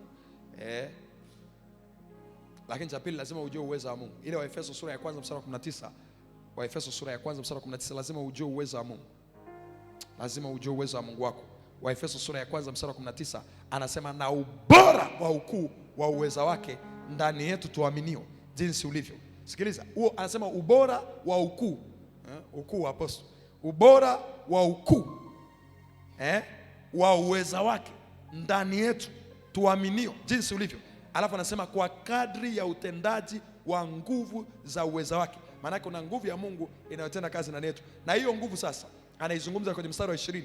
Anasema aliyotenda katika Kristo. Yaani hiyo nguvu ambayo sisi tunapewa, tumeambiwa tuijue hiyo nguvu. Ni nguvu ambayo ilikuwa inatenda kazi ndani ya nani? Ya Kristo. Angalia ilikuwa inatendaje kazi ndani ya Kristo. Anasema aliyotenda katika Kristo alipomfufua katika wafu. Kwa tafsiri nyingine hapa alikuwa anamuongelea Roho Mtakatifu. Anasema yule Roho aliyemfufua Yesu katika wafu anakaa wapi? Kwa hiyo nguvu hii anayeiongelea ni Roho Mtakatifu. Anasema aliyotenda katika Kristo alipomfufua katika wafu, akamweka mkono wake wa kuume katika ulimwengu wa roho. Ukiendelea mstari unaofuata anasema juu sana kuliko mamlaka, usultani na falme na vitu vingine. Lakini nataka ujue kwamba cha pili cha kujua kuhusu Mungu wako, unapaswa kujua uwezo wa Mungu wako. Unapaswa kujua uwezo wa Mungu wako. Sikiliza, leo tuna Wakristo dhaifu. Akitishiwa tu kwa jambo dogo anaogopa. Wengine hata sio wachawi wanaokutishia, ila wanakutishia kama wachawi. Unakuta wanakufungia hata irizi, wamefungia ndani chura. Kwa hiyo wanatupia hapo mlangoni kwako. Ukiamka asubuhi kwa sababu unaona ni irizi inapumua. So unasema ndo wamekuja kuchukua uhai wangu. Kumbe ni chura tu wamefungiwa ndani, wamekuja kuweka hapo kwako. Nilikuwa nasikia kesi moja, nikasikia mganga mmoja kwenye mtaa fulani watu mtu fulani wa Mungu alikuwa ameokoka. So yule mganga alikuwa anamtishia sana. Siku moja yule mtu akakamata chura, akamfunga ndani ya kitambaa cheusi, akaenda akamtupa kwenye njia ya kuingia nyumbani kwa yule mganga. Sasa yule chura alibanwa kwa namna ambayo kupiga kelele hawezi, ila mganga ameamka. Na sasa ile alienda majira ya asubuhi. Mganga ameamka asubuhi, anakuta irizi inafanyeje? Inapumua. Hivi unajua mganga aliama ule mtaa? Mganga aliama ule mtaa. Ila huyu mtu wa Mungu alicheza tu na mganga kwa akili. Mganga hapa akijaribu kutafuta aina hiyo ya uchawi kwa namna gani, akitafuta kwenye Mungu wa roho haoni chochote. So anasema hii ni level ya juu ya uchawi. Mganga akaama mtaa. Mtu wa Mungu amemtenda kwa akili. Anasema nimeota fulani ananikimbiza. Kwa hiyo inawezekana fulani mchawi. Sawa, umeota anakukimbiza. Hiyo sio ishara ya kwamba yeye ni mchawi. Ni ishara ya kwamba wewe hauna nguvu. Ndio maana unakimbizwa ovyo. So ukiwa na nguvu utaanza kuwakimbiza. Na je, ukianza kuwakimbiza inamaanisha wewe ni mchawi kwani? Eti uliota ndoto fulani anakukimbiza kwenye ulimwengu wa roho. Unakuja unatuambia jamani nimeota fulani ni mchawi. Achana kwamba fulani ni mchawi. Wewe umekimbilia mbali sana. Yawezekana ni mchawi, hatukatai. Lakini achana kwamba fulani ni mchawi. Ni ishara kwamba wewe hauna nguvu, ndio maana unakimbizwa ovyo. Twiga anaweza kaanza kumkimbiza simba ovyo. Hamna. So unavyozidi kukaa na Mungu unajijua, kuna wakati shetani akukimbizi tena, ni wewe unaanza kumkimbiza. Ukiingia mahali popote shetani inabidi aondoke kwa dharura. Hata kama alikuwa na business anafanya. Cha pili cha kujua ni kujua uwezo wa Mungu wako. Uwezo wa Mungu wako maana yake nini? Maana yake nini? Ujue Mungu wako anaweza kufanya nini? Anaweza kufanya nini? Musa alikuwa na ujasiri wa kumwendea Farao kila akiambiwa amuendee na Mungu. Kwa sababu alikuwa anajua Mungu wake anaweza kufanya nini. Anajua wachawi wa Farao. Musa alikuwa anajua wachawi wa Farao, alikuwa anajua uwezo walionao wachawi wa Farao. Na ndio maana ilibidi amwambie Mungu, nitawaambiaje hawa watu? Mungu nipe ishara. Kwa sababu wachawi wa Farao waendei kichwa. Lazima uwe na kitu ambacho ni kikubwa kuliko wao. Musa alipopewa ishara ya kwanza ya kutupa fimbo chini, ikawa nyoka mkubwa. Kuweka mkono hapo ukageuka kuwa kama mtu mwenye ukoma na kuutoa. Musa akajua huyu Mungu kwa hivi naweza nikaenda. Akamwendea Farao. Unapojua uwezo wa Mungu wako, watu wa Mungu, inakupa ujasiri wa kushindana na adui na kumshinda. Wengi mnamuogopa shetani hapa sio kwa sababu anatisha, ni kwa sababu hujui uwezo wa Mungu wako. Ukijua Mungu wako anaweza kufanya, ukimwona Goliati kama Daudi haukimbii. Wakati watu wanamkimbia Goliati, Daudi alikuwa anamkimbilia Goliati. Nini tofauti ya Daudi na wao? Daudi ni mtu aliyekuwa anajua uwezo wa Mungu wake. Anapomwendea Goliati anasema nakujia kwa jina la Bwana wa nini? Wa majeshi. Kuna ufunuo kuhusu Mungu Daudi alikuwa nao, ambao ulikuwa unamfanya Daudi asikimbie, akimbilie. Shadraka, Meshaki na Abednego, unaona wako tayari kutupwa hata kwenye tanuru la moto, na wanamwamini Mungu wao kwa kiwango hicho cha juu. Akina Petro anakamatwa, anatupwa gerezani, wanatolewa, wanaambia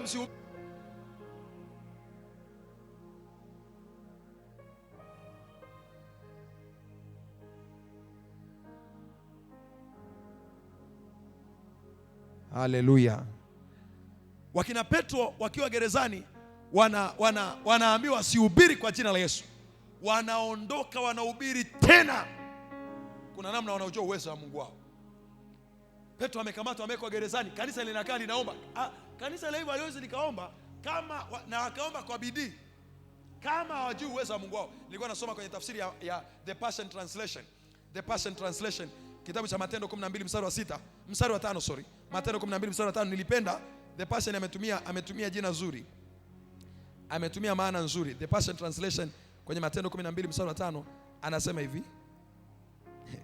The church went into a season of intense intercession asking God to free him. Maana yake walikuwa wanamwambia Mungu, walikuwa wanaomba kila siku, wanaambia Mungu, mtoe Petro gerezani. Kuna namna wanaojua uwezo wa Mungu wao, kiasi ambacho wanaamini hayo maombi yanaweza kufanya kazi. Mungu mtoe, sio wanaomba Mungu wanambembeleza Mungu. Ni God free Peter. Kwa tafsiri nyingine kwamba waliweka mgomo mbinguni, kama leo ambao unaweza kuona watu wanasema si free somebody.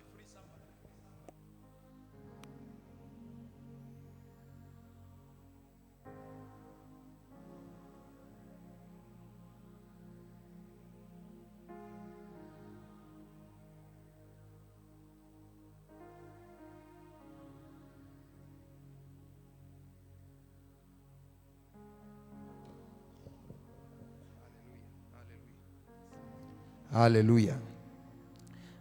Hii imekaa vizuri pia. So anasema the church went into a season of intense intercession, asking God to free him. Maana alikuwa anamwambia Mungu mtoe Petro. Petro anatakiwa kuchinjwa kesho asubuhi. Wao wanaomba Mungu mtoe Petro. Mtoe Petro. Mtoe Petro. Kuna namna wanajua uwezo wa Mungu wao. Leo mtu anaweza akawa ni tasa, amekuwa tasa kwa miaka 6. Ameombewa kila mahali ambapo ameenda hajapona. So anafikia mahali anamkatia Mungu tamaa. Akishauriwa tuende kwa mganga anaenda. Unajua yule mtu asiyejua uwezo wa Mungu wake. Hujasoma vizuri Biblia wewe. Ukamsoma Sara.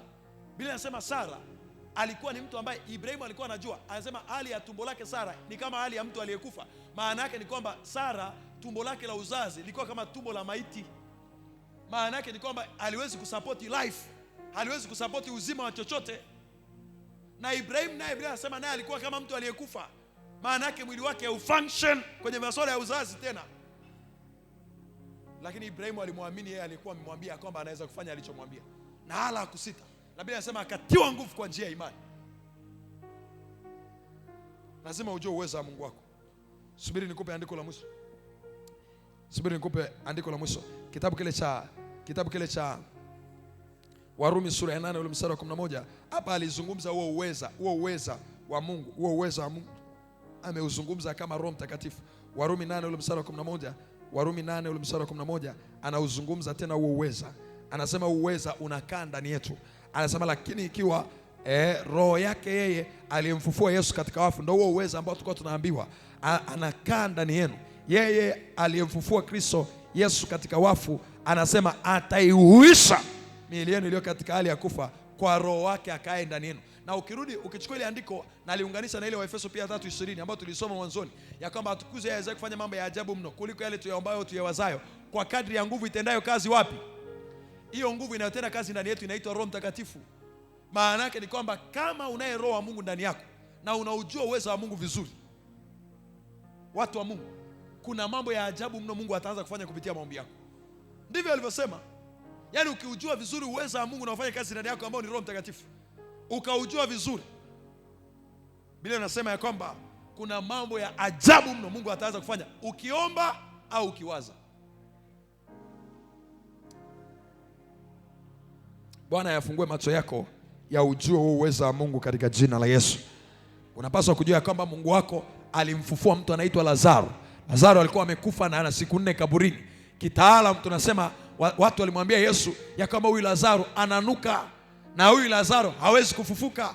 Maana yake amesha kufa siku ya kwanza, siku ya pili, siku ya tatu, siku ya 4 na yupo kaburini tayari na wameshaweka jiwe tayari. Wakaamini ya kwamba Lazaro hawezi kufufuka. Ila sikia nikwambie maajabu ya Mungu wako uliye naye, ambaye alimfufua Yesu siku 3 akiwa kaburini, aliweza kumfufua pia na Lazaro. Lazaro kufufuka maana yake ni kwamba mifumo ya mwili ambayo ilikuwa imeanza kuharibika, ikiwemo kuna vitu mtu akifa vinaharibika haraka, vitu kama ubongo, utumbo, kuna vitu kama ini, kuna viungo ukifa vinaharibika haraka. Lazaro kwa siku 4 viungo vilikuwa vimeshaharibika. Mpaka waseme ananuka, maana yake hivyo viungo vilikuwa vimeoza na wadudu inawezekana walikuwa wameanza kuupekecha mwili, wameanza kutoka. Huyo ndio Mungu wako. Mimi hata leo mtu aje kanisani ana kidonda kinatoa wadudu wanakatizia as long as namjua Mungu. Zamani nilikuwa nikimwona mtu hivyo naogopa, naweza hata nikakimbia. In fact naweza hata nisitaki kumwangalia. Lakini sasa hivi naweza kumwombea mtu kama hivyo. Kwa nini? Kuna namna namjua Mungu wangu. Alimfufua mtu kutoka kaburini. Eti umetafuta kazi, umeapply kazi sehemu 3 4 imeshindikana, ndio unaanza kumkadia tamaa Mungu. Eti unakaa unajiuliza eti hivi Mungu kweli yupo au hayupo? Mungu yupo au hayupo kwa sababu umekosa kazi? Mwangalie mtu mmoja tu alafu usimwambie chochote, mwangalie tu. Mwambie maswali gani hayo? Mwambie maswali gani hayo? Eti hivi Mungu yupo kweli? Kama yupo kwa nini yani? Mungu yupo kweli? Anaweka utamu kwenye mananasi nani sasa kama sio Mungu? Aliyekuamsha leo ulivyolala ni nani kama sio Mungu? Bila sema Ayubu hakumwazia Mungu hata kwa upumbavu. Angalia twende tena haraka. Roho wa Mungu anatenda kazi ndani yenu, lazima ujue uweza wake. Lazima ujue uweza wake. Mungu wako aliweza kutembea juu ya maji. Maana yake ni kwamba anaweza akatembea juu ya kanuni ambazo hata yeye mwenyewe alizifanya, zinazoweza kuzuia wanadamu wengine. Bwana Yesu asifiwe sana. Unaona anageuza maji kuwa divai. Nini ambacho hawezi kugeuza kwenye maisha yako? Anaweza. Unaona anafanya mwanamke ambaye bila mwanaume, Mariamu anabeba mimba. Maana yake ni hata yale ambayo hayawezekani kwa wanadamu, kwake yanawezekana. Luka 1:37 anasema for with God nothing shall be impossible. Maana yake pamoja na Mungu wako, yani wewe ukienda pamoja na Mungu wako, anasema hakuna lisilowezekana. Ni biashara inawezekana, ni ndoa inawezekana. Haiwezekani kwa sababu unataka kwenda peke yako, ila ukiwa pamoja na Mungu, anasema with God. Kwa Kiswahili amesema lakini hakuna neno lisilowezekana kwa Mungu, ila kwa Kiingereza nimependa, anasema for with God. Maana yake pamoja na Mungu. Mungu anaweza yote, ila ili aonekane kwamba anaweza yote, lazima apatikane mtu wa kwenda naye. So huyo mtu akienda na Mungu ndo anaanza kuonyesha impossibilities zikiwa zinawezekana. Mambo yasiyowezekana yakaanza kuwezekana. Bwana Yesu asifiwe sana. Jambo la tatu la kujua kama muombaji ni kulijua neno la Mungu. Kulijua neno la Mungu. Kwenye mabano unaandika kuzijua ahadi za Mungu na mapenzi ya Mungu. Kuzijua ahadi za Mungu na mapenzi ya Mungu. Kuzijua ahadi za Mungu na mapenzi ya Mungu. Maombi yako hayana nguvu kama hayajajengwa kwenye msingi wa neno. Kuna mambo kwenye imani yetu yanaitwa msingi. Kwa mfano, tuna utakatifu. Utakatifu ni msingi. Biblia inasema msingi wa Bwana ulio imara, uliosimama ni huu, ya kwamba Bwana wajua walio wake, na kila alitaje jina la Bwana na aache nini? Uovu. Maana yake msingi mmoja hapo ulio imara na ambao utaendelea kusimama siku zote, ambao mtu anataka kusimama juu yake na akawa salama, ni utakatifu. Unapokuwa mtakatifu, Biblia inasema umesimama kwenye msingi ulio imara. Lakini pia msingi mwingine kwenye mambo ya Mungu, watu wa Mungu, ni neno la Mungu. Maandiko yanatumia neno la Mungu kama mwamba. Anasema mtu aliyejenga juu ya mwamba ni mtu ambaye alilisikia neno na akalifanya neno. Anasema atafananishwa na mtu aliyejenga juu ya mwamba, ambaye mvua zitakuja, pepo zitavuma, mafuriko yatakuja, lakini hayatamuondoa. Kwa tafsiri nyingine kwamba kitu cha pili ambacho ni msingi kwenye ufalme wa Mungu ni nini? Neno la Mungu. Cha tatu, kuna watu ni watumishi wa Mungu ambao Mungu amewachagua. In fact hapo ndo tunaweka baba wa kiroho sasa. Paulo anasema tumejengwa juu ya misingi ya mitume na manabii. Ni kweli sio kweli? Maana yake kuna watu ambao Mungu amewaamini kama misingi. Yaani ni kwamba huyo mtu akiwepo, in fact hao watu ni kama misingi, lakini pia Mungu anakuwa amewaita wao wasimame pia kama misingi ya vizazi vingi. Wametumwa kujenga misingi ya vizazi vingi, mahali ambapo wengine watasimama ili wawe imara. Na hapo ndo kuna umuhimu wa malezi ya kiroho. Usije ukafikia mahali ukaona kwamba umekuwa, hujakuwa kama, yani hujakuwa vya kutosha kwa kiwango cha kuondoka kwenye malezi ya kiroho. Hujakuwa kiasi hicho. Unahitaji kulelewa. Hata kama sasa hivi unaweza ukajikaa chini ukatengeneza somo ukafundisha, hujakuwa bado, unahitaji kulelewa. Anania wakati alikutana na Paulo amepiga tatu kavu. Anania wakati anakutana na Paulo, wakati anaitwa Sauli alikuwa ameshakutana na Mungu na ameshaisikia sauti ya Mungu, ila bado anatakiwa kukaa chini ya malezi.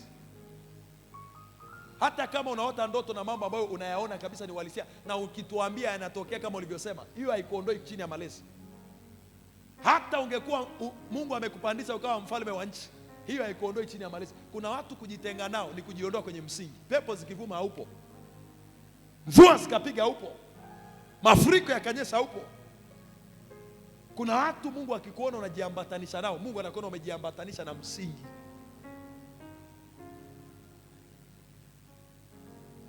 Sasa wewe kidogo tu umeanza kupata hela, hata ukitumia meseji na pastor apostle anakutumia meseji, unaona ni kama anazitaka hela zako. Hivi unajua wewe unamhitaji sana kuliko yeye anavyokuhitaji, kwa sababu wewe unamhitaji yeye kwa sababu ya mambo ya kiroho, na ya kiroho ndio yenye nguvu kuliko ya kimwili.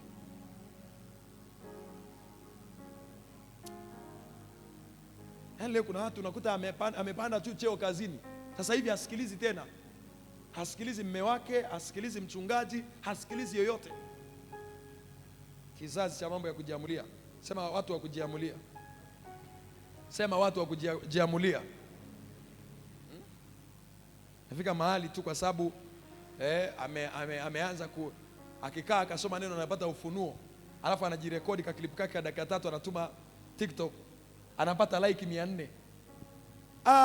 Kitoka hapo anapitia posti za aposto. Zina like ngapi? 25. Kabisa aposto hapa hamna kitu. Yaani aposto hapa aje chini nimpige darasa tena. Nimfundishe namna ya kufanya na kufundisha ili upate likes nyingi. Yaani mtu aliyekufundisha wewe mpaka ukajua kufundisha, kusoma na kuelewa neno. Leo tena umkalishe chini umfanyeje? Fundishe neno. Unaweza kumzaa baba yako. Yaani hata ufanikiwe kiasi gani kuna vitu hautakao mzidi baba yako ikiwemo umri. Kuna vitu wewe unavijua ukiwa na miaka 20, baba yako alivijua kabla wewe hujazaliwa. Especially na elimu yetu hii ya Tanzania unaambiwa kwanza zamani kwa unauliza unasema jamani mimi nilitokea hapa nakwambia tulikununua kutoka kwa Mungu. Yaani kuna vitu vingine mpaka uje overall na miaka 15 20. Wakati huo baba yako kabla hujazaliwa anavijua. Ndio maana mababa ya kiroho watu wema kama baba anaanza akamwangalia tu mtu hivi akaona huyu mtu anapoelekea siko akajaribu kukushauri kukufanyia. Yaani wewe wakati huo unakuwa unajiona wewe ndio wewe yani. Taniambia nini? Ila ndio unaenda kupotea hivi. Petro alikuwa anaupiga mwingi siku ya kwanza Yesu akamsifia. Ya pili akaharibu. Safari alimchukua Yesu akaanza kumkemea. Akihisi akamba Yesu atamwambia mpata ufunuo kutoka wapi? Yesu akageuza kibao akasema safari Petro. Na haikuwa muda mrefu tangu alipopata ule ufunuo wa kwanza. Kumbe mara nyingi pia unapoanza kufanya vizuri ndio muda pia shetani anaanza kukutafuta sasa. Hakuingize kwenye targeti zake. Waanze kufikia mahali unaanza kumkosoa mchungaji. Unajua siku hizi pastor kuna namna yake ya ufundishaji kama vile pastor yani kuna namna simuelewi tena. Unajua ni kama vile yani kuna upako fulani inaonekana amepunguza muda wa kukaa mahali pasiri. Ongera interviewer. Endelea kufanyia research mchungaji wako. Ni mtu ambaye kama Sauli, pastor akichelewa tu kidogo kusimama, anaweza akasimama yeye akaanza na neno kabisa. Fungua Mathayo hapo. Mathayo 7 hapo. Biblia inasemaje? Ombeni nanyi mtapewa. Mchungaji wake anaingia, yaani ni mchungaji wake amemwambia pale kwenye ibada endelea kuomba kidogo. Alafu nitafika. Mchungaji amechelewa dakika 10, yeye tayari ameshalianzisha. Sasa watu wa Mungu, tukae kidogo. Kuna ufunuo Roho wa Bwana amenipa. Na huu hamjawahi kusikia popote. Mwambie jirani yako hujawahi kusikia popote. Waacha hiyo wewe. Waacha hiyo.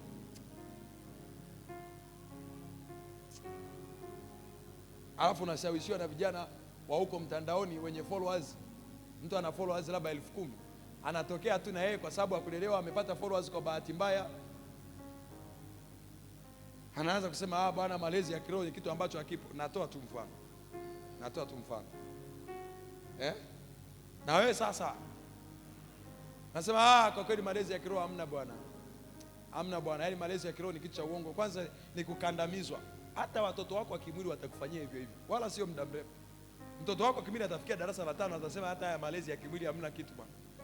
Hii masuala ya kuitana baba hii ni kuogopeshana tu na kutishiana tu bwana. Kila mtu apite na 50 zake. Alafu baadaye kakimaliza kulalamika hivyo kanakuja kanataka ada. Shetani anakakaba na mafua huko kanarudi pastor vimenisika, vimekusika.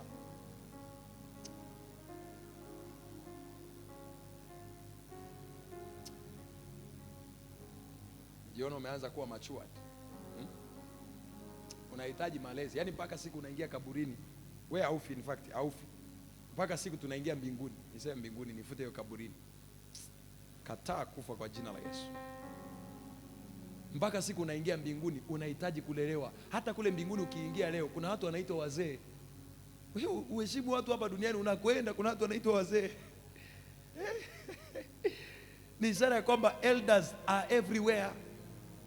Yaani sio kwamba ukiescape hapa duniani ukifika kule mbinguni sasa na umeambiwa eti kule wote tutakuwa sawa. Tutafanana sura labda na kimo ila sio issue ya vyeo tu mpaka sasa hivi tunavyoongea. Kuna watu kule wameshajichukulia vyeo. Wanaitwa wazee. Sema bwana mimi uongozi wa kanisa huu si uelewi bwana. Unajua apostle inaonekana amemchagua yule fulani kwa upendeleo. Tuendelee na neno. Mimi haya ninayoongea sio kwamba apostle ameniambia. Wala msimtumu apostle. nivumilie tu kwa leo, mtu wa Mungu, kwa sababu ndo inabidi niongee tu sasa, na niongee na wewe, kwa sababu nitakupatia wapi baada ya hapa? Nikituma mahubiri mtandaoni usikilize kwa sababu ni marefu nisikilize tu. Bwana asifiwe sana.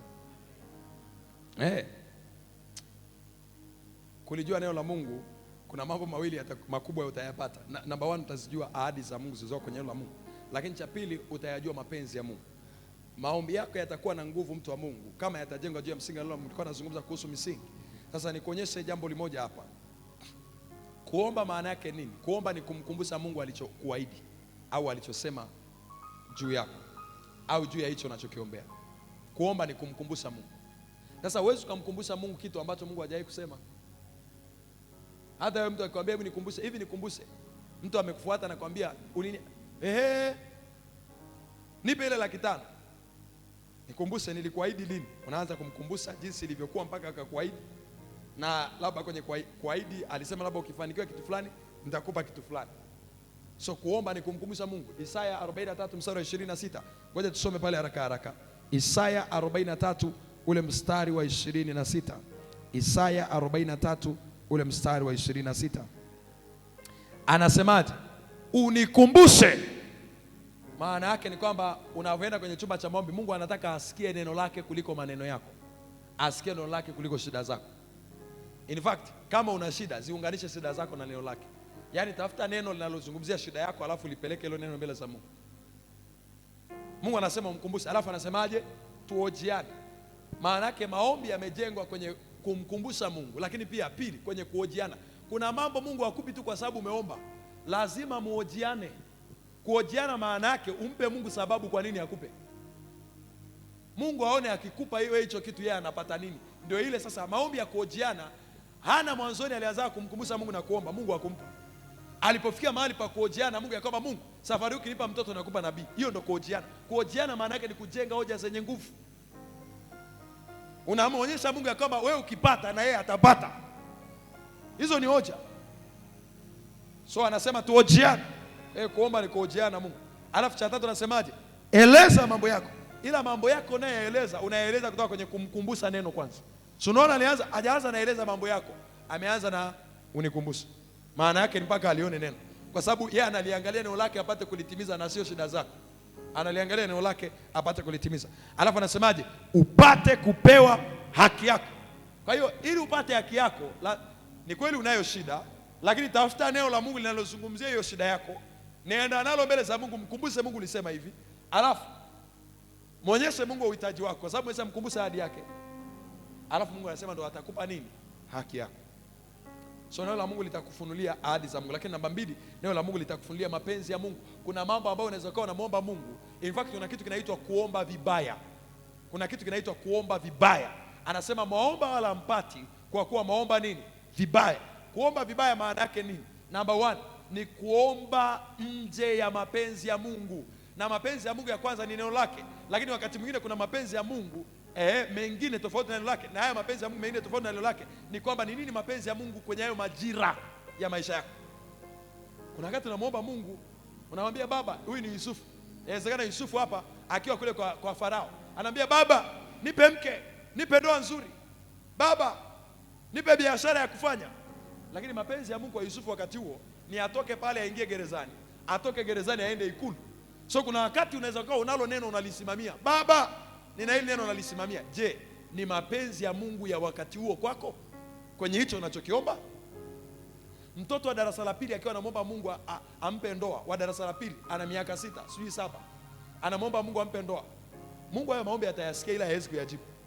Anaolewaje mtoto wa miaka 7? Eti niambieni watu wa Mungu. Wewe mtoto wako mwenye miaka 5 anakuomba, hata kama una uwezo wa kumnunulia gari au bodaboda, anakuomba mlie bodaboda. Mtoto wako wa miaka 5 anakuomba mlie bodaboda aendeshe. Utampa? Kumpa ni kumuua. Atawasha, ataenda, bodaboda itarudi, yeye atarudi.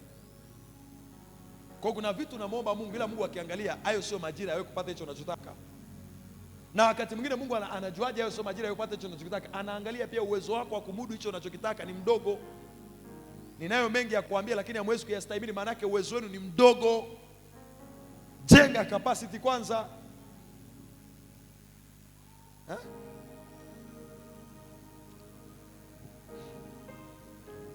Watu wa Mungu, neno la Mungu litakusaidia kujua ahadi za Mungu. Cha pili, litakusaidia kuyajua mapenzi ya Mungu.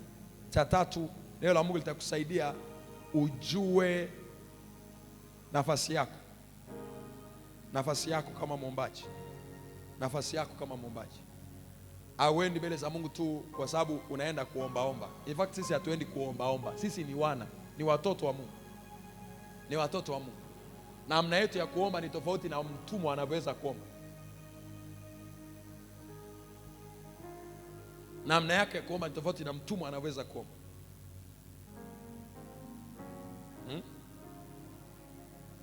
Nafasi yako. Ndio maana pale kwenye Efeso anasema tupewe roho ya hekima na ufunuo. Baadaye anazungumzia pia kwa habari ya nafasi ambayo Yesu amewekwa. Alafu sura ya pili anazungumzia sisi tumeketishwa pamoja na Kristo. Maana yake swala la maombi pia linaendana na wewe, swala kujua mahali ulipowekwa, nafasi ulionayo kwenye ufalme wa Mungu. Wewe ni nani? Wewe ni nani? Number 1, wewe ni mwana wa Mungu. So unavyoomba, ndio maana Yesu anawaambia wanafunzi wake mkiwa katika kusali, semeni hivi, semeni Baba yetu. Maana yake anaanza kuwafundisha ya kwamba mnavyomwendea Mungu, don't go like a stranger. Nenda mbele za Mungu kama Mungu ni baba yako. In fact, pale Yesu alikuwa afundishi tu namna ya kusali. Alikuwa anafundisha unavyosali unapaswa kuwa na mtazamo gani. Wewe ni mwana. Na kwa sababu ni mwana, kuna riziki kila siku baba yako anakuandalia. Na ndio maana kule mbele anasema, je, wewe mtoto wako akikuomba jiwe unaweza, akikuomba mkate unaweza kumpa jiwe? Unasema hapana. Anasema baba yenu aliye mbinguni ni zaidi. Kwa hiyo maana yake ni kwamba nini utapata kwenye chumba cha maombi kinaendana na mtazamo kuhusu wewe ni nani ulionao. Mungu anakuona vipi?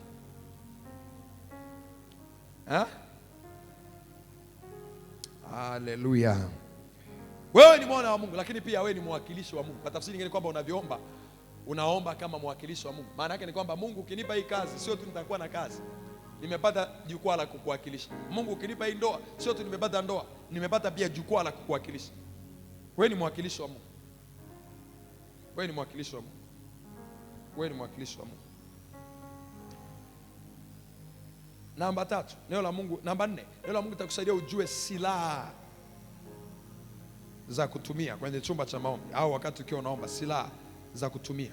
Silaha za kutumia wakati ukiwa unaomba. Silaha za kutumia wakati ukiwa unaomba. Silaha za kutumia wakati ukiwa unaomba. Silaha za kutumia wakati ukiwa unaomba. In fact, silaha ya kwanza ya muhimu sana kwenye chumba cha maombi, silaha ya kwanza ya muhimu sana kwenye chumba cha maombi, watu wa Mungu, inaitwa jina la Yesu. Maombi yetu tunavyoomba, Biblia imesema tuombe kwa jina la nani? La Yesu. Malizia haraka haraka ili tuombe sasa dakika chache. Amesema tuombe kwa jina la Yesu. Subiri nikupe maandiko machache hapa. Kitabu kile cha Wakolosai sura ile ya 3 ule mstari wa 17.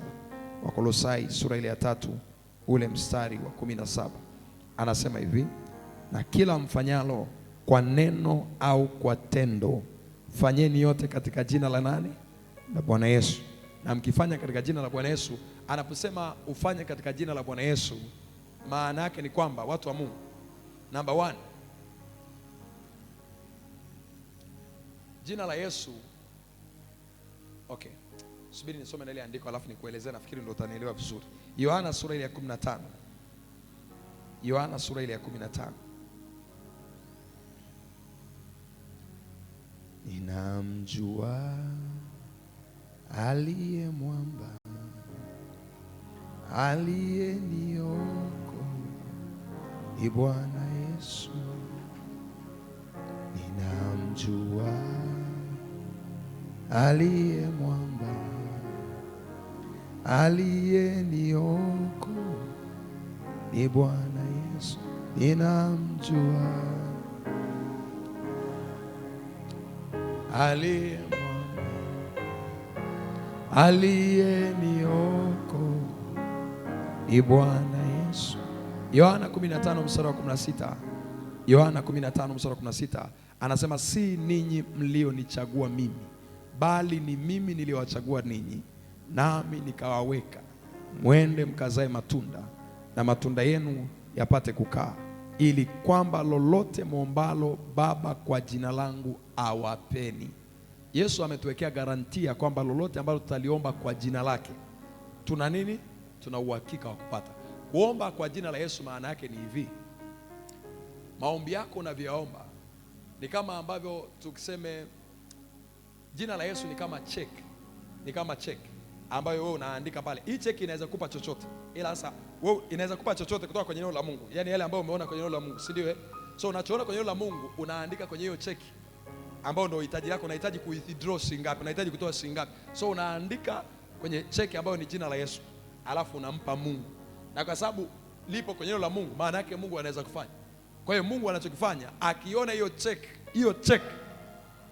Unajua hata benki, ukienda benki, kwa wale wanaofahamu benki, mfano sisi kama kanisa tunaweza kuwa tuna kitabu chetu cha cheki. Kitabu chetu cha cheki hakifanani na kitabu cha mtu mwingine au mwenye akaunti nyingine, hakifanani. Sisi nikitumia cheki, kama mnanielewa.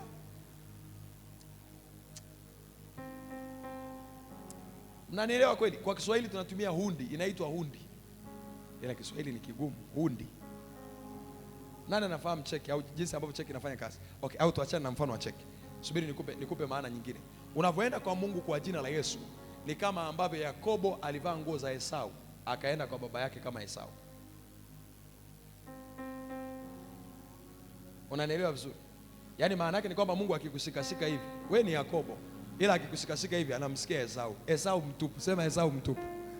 Yaani akikushikashika hivi anamsikia Yesu mtupu. Kwa hiyo anashindwa. Sasa Yesu yeye alichokuwa anaomba chochote baba yake alikuwa anampa. Kuna mahali Yesu anamshukuru Mungu, anasema Baba nakushukuru kwa kuwa kila niombalo wewe unanijibu. Kwenye wakati ameenda kumfufua Lazaro, anasema Baba ninakushukuru kwa kuwa yote ninayoomba Mungu huo unanitendea. Kwa hiyo ni kwamba kama Yesu angeomba, je, Mungu angemnyima? Asingeweza kumnyima. Je, Mungu angemtendea kwa wakati? Ndio. Kwa hiyo kuomba kwa jina la Yesu maana yake ni hiyo, unaenda mbele za Mungu, wewe ni Yakobo lakini umevaa nguo za nani? Za Esau. Na wakati unahitaji nini? Baraka. Yaani una uhitaji wako, uhitaji ni wewe unao, yaani uhitaji ni wewe unao, lakini unaenda mbele za Mungu kama Esau. Esau sasa hapa namuongelea Bwana Yesu ambaye ni mzaliwa wa kwanza. In fact hawafanani tabia. Yesu alikuwa na tabia zake, Esau alikuwa na tabia zake. Ila nakupa mfano tu ambao utakufanya unielewe. Lakini cha pili, unapoenda kuomba kwa jina la Yesu, maana yake ni unaobei kanuni hapa ya kwamba Yesu alisema lolote tutakaloomba kwa jina lake tutapewa. Angalia hapa anasema ili kwamba lolote muombalo Baba kwa jina langu awapeni. Maana yake unakuwa umetii kanuni. Yesu amesema maombi yanaambatanishwa na jina lake. Na ndio maana tunaacha, hatuwezi kuwa tunaomba kwa jina la, unasikia wengine wanaomba si kwa jina la leo apostle hawezi kufa. Tafuta wale watu ambao walikufa. Kwa hiyo unakuta watu wanasema mtakatifu fulani utuombee, mtakatifu fulani utuombee. Huyo mtakatifu fulani sasa hivi hatupaswi kutupitia kwa mtakatifu fulani. Wewe kama wewe unapaswa kuomba kwa jina la nani? La Yesu. Biblia imesema hakuna jina lingine tulilopewa litupasalo kuokolewa kwao. Ni hili jina peke yake tumepewa. Jina la Yesu. Jina lipitalo majina yote humu ulimwenguni, tena lenye mamlaka yote duniani na mbinguni, limeinuliwa juu. Jina la Yesu limeinuliwa juu. Jina la Yesu, jina lako Yesu, jina lako Yesu lina uweza,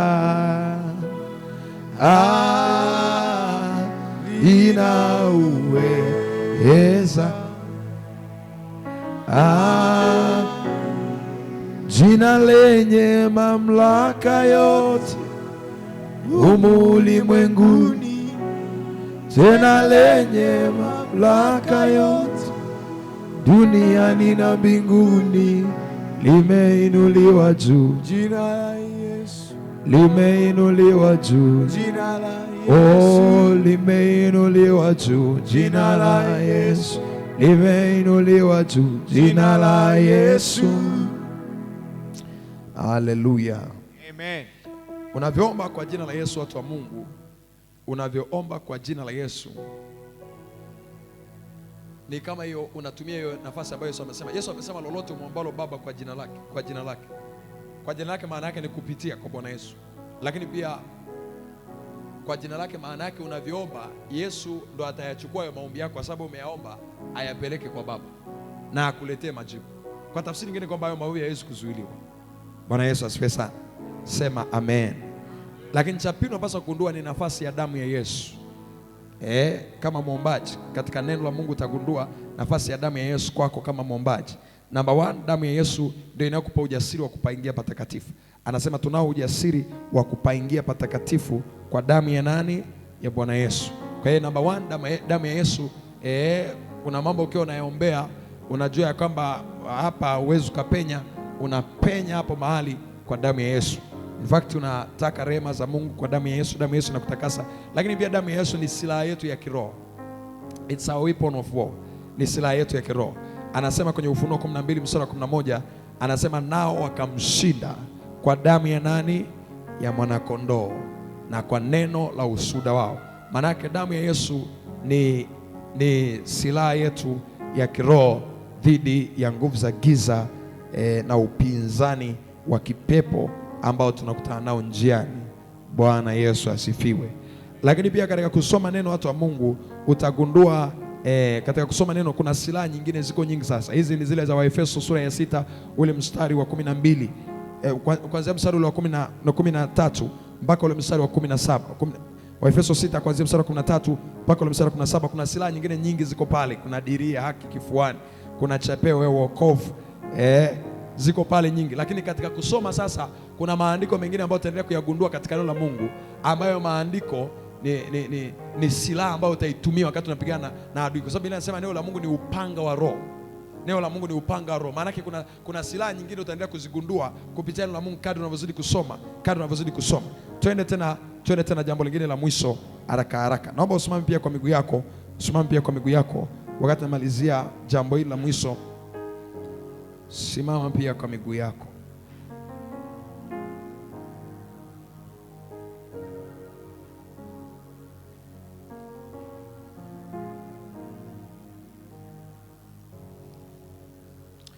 Kingine cha mwisho ambacho neno la Mungu litakusaidia, uvijue vipaumbele vya Mungu kama mwombaji. Uvijue vipaumbele vya Mungu. Mungu anakujibu kwa sababu umevijua vipaumbele vyake kwenye chumba cha maombi. Umevijua vipaumbele vyake.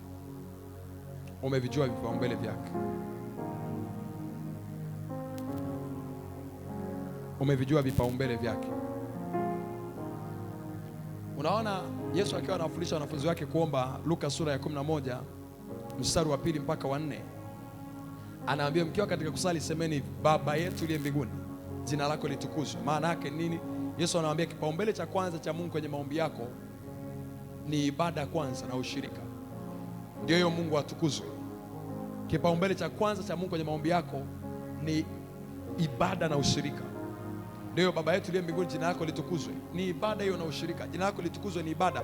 Unampa kwanza Mungu, unamshukuru Mungu, unamsifu Mungu. Alafu na ushirika ndio hiyo Baba.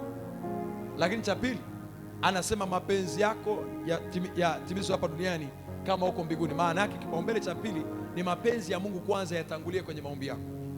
Na mapenzi ya Mungu, inawezekana mapenzi ya Mungu husiana na hicho unachokiombea, au yale mapenzi ya Mungu ya jumla. Kwa mfano mapenzi makubwa ya Mungu, bila sema yeye anataka watu wote waokolewe na kupata kuyajua yaliyo kweli. So unavyoomba kwa habari ya wokovu wa roho za watu, ni kwamba umeyatanguliza mapenzi ya Mungu kwenye maombi yako. Unavyoombea watu wengine waokolewe wapate kumjua Kristo, maana yake ni kwamba umeyatanguliza mapenzi ya Mungu kwenye maombi yako. Bwana Yesu asifiwe sana. Lakini kipaumbele kingine pale anasema mapenzi yako yatimizwe hapa duniani. In fact anasema kwanza ufalme wako uje. Kwa hiyo kipaumbele cha Mungu pia ni kwamba ufalme wake uje. Ufalme wa Mungu kuja, maana yake ni tabia za mbinguni zije duniani. Desturi ya mbinguni ije duniani. Alafu pale anasema pia utupe leo riziki zetu za kila siku. Maana yake ni kwamba mahitaji yako yanakuwa, umeona vipaumbele vya Mungu kimeanza na ibada na ushirika, kimekuja kwenye mapenzi ya Mungu. 3 imekuja kwenye nini? Mahitaji yako binafsi. 4 anasema usitie majaribuni, utuokoe na yule mwovu. Maana yake baada ya wewe kudili na Mungu na mahitaji yako na ibada na vitu vingine, kipengele cha mwisho sasa ndio kinadili na adui. So maombi pia yanapaswa kutumika kushughulika na nguvu za giza. Kwa hiyo vipaumbele vya Mungu ni hivyo sasa. Kwa hiyo neno la Mungu litakusaidia kujua vipaumbele vya Mungu kama muombaji, ili unavyoomba uombe kwa kuvijua vipaumbele vya Mungu. Haleluya, haleluya, haleluya. Nataka uanze na ombi la kwanza. Umuombe Bwana Yesu akubatize kwa roho ya hekima na ya ufunuo, uweze kumjua yeye zaidi, uweze kumjua yeye zaidi, uweze kumjua yeye zaidi. Funika macho yako, kila mmoja inua mikono yako juu. Sasa tukiwa tunaomba, omba serious, omba serious. Hatujaja kupoteza muda hapa, omba serious. Maanisha hicho unachokiomba, maanisha. Narudia tena, maanisha hiki unachokiomba, maanisha kabisa. Omba serious, omba serious. Inua mikono yako juu, sema Baba katika jina la Yesu. Kwa sauti, Baba katika jina la Yesu. Bwana Yesu, nibatize leo kwa roho ya hekima na ya ufunuo katika jina la Yesu. Sema Bwana Yesu, nibatize leo kwa roho ya hekima na ya ufunuo katika jina la Yesu. Kuanzia leo niwezeshe kukujua kwa namna ya tofauti kwa jina la Yesu. Kuanzia leo jifunue kwangu kwa namna ya tofauti kwa jina la Yesu, kama ambavyo ulijifunua kwa Samueli kwa neno lako kule Shilo. Bwana Yesu, jifunue kwangu kupitia neno lako katika jina la Yesu. Nisaidie nikujue kitofauti, nisaidie nikujue kitofauti kuanzia leo katika jina la Yesu. Kila nira na vifungo vya kiufahamu vinavyonizuia nisikujue zaidi viharibike na kuanguka kwa jina la Yesu. Kila giza ambalo adui huwa analiweka kwenye akili za watu ili wasizukiwe na nuru yako, leo na agiza hilo giza liniachilie, liachilie Kilimanjaro, liachilie kanda ya kaskazini katika jina la Yesu. Sema katika jina la Yesu. Bwana, kuanzia sasa tumwagie roho ya ufunuo na ya hekima, tupate kukujua, tujue uweza wako, tulijue neno lako, tuyajue mapenzi yako kwa jina la Yesu, tuyajue mapenzi yako kwa jina la Yesu. Hebu anza kuomba, mwambie Bwana nisaidie nikujue zaidi. Amesema mjue sana Mungu. Mwambie Baba nipeleke kwenye viwango vya kukujua sana, na sio nikujue kimazoea, nikujue kwa namna ambayo itabadilisha namna yangu ya kuishi, itabadilisha namna yangu ya kufikiri, itabadilisha namna yangu ya kuamua, itabadilisha mwenendo wangu. Haya makanda rabasaya amanda rakaparia masanda lekarada baba basaya yamana makatoria lekada rabasaya. Nisaidie nikujue kitofauti, nikujue kitofauti. Ukamwambia Musa ya kwamba namna hii baba zako hawakunijua, kwa jina hili baba zako hawakunijua, jitambulishe kwangu kitofauti tena. Shanda makarabo rekanda masanda haya kataradaba randa masanda rikayada lekada baba baba saya amanta ya kaparia rekanda rada basaya. Tunaiombea Kilimanjaro na kanda ya kaskazini, mpate kuyajua yaliyo kweli kwa mamlaka ya jina la Yesu. Rata mashaya ya kanda radaba. Tunaombea watumishi wa Mungu, mtumishi wa Mungu Apostle pamoja na wachungaji wetu, Bwana awapeleke mahali ambapo neno lake linapaswa kufunuliwa, linapaswa kuvunjwa vunjwa, watu waelewe. Shataradaba. Mwambie Baba atia nuru kwenye macho ya moyo wangu yapate kuona na kujua, atia nuru macho ya moyo wangu yapate kuona na kujua, nione na nijue kuhusu wewe kwa jina la Yesu.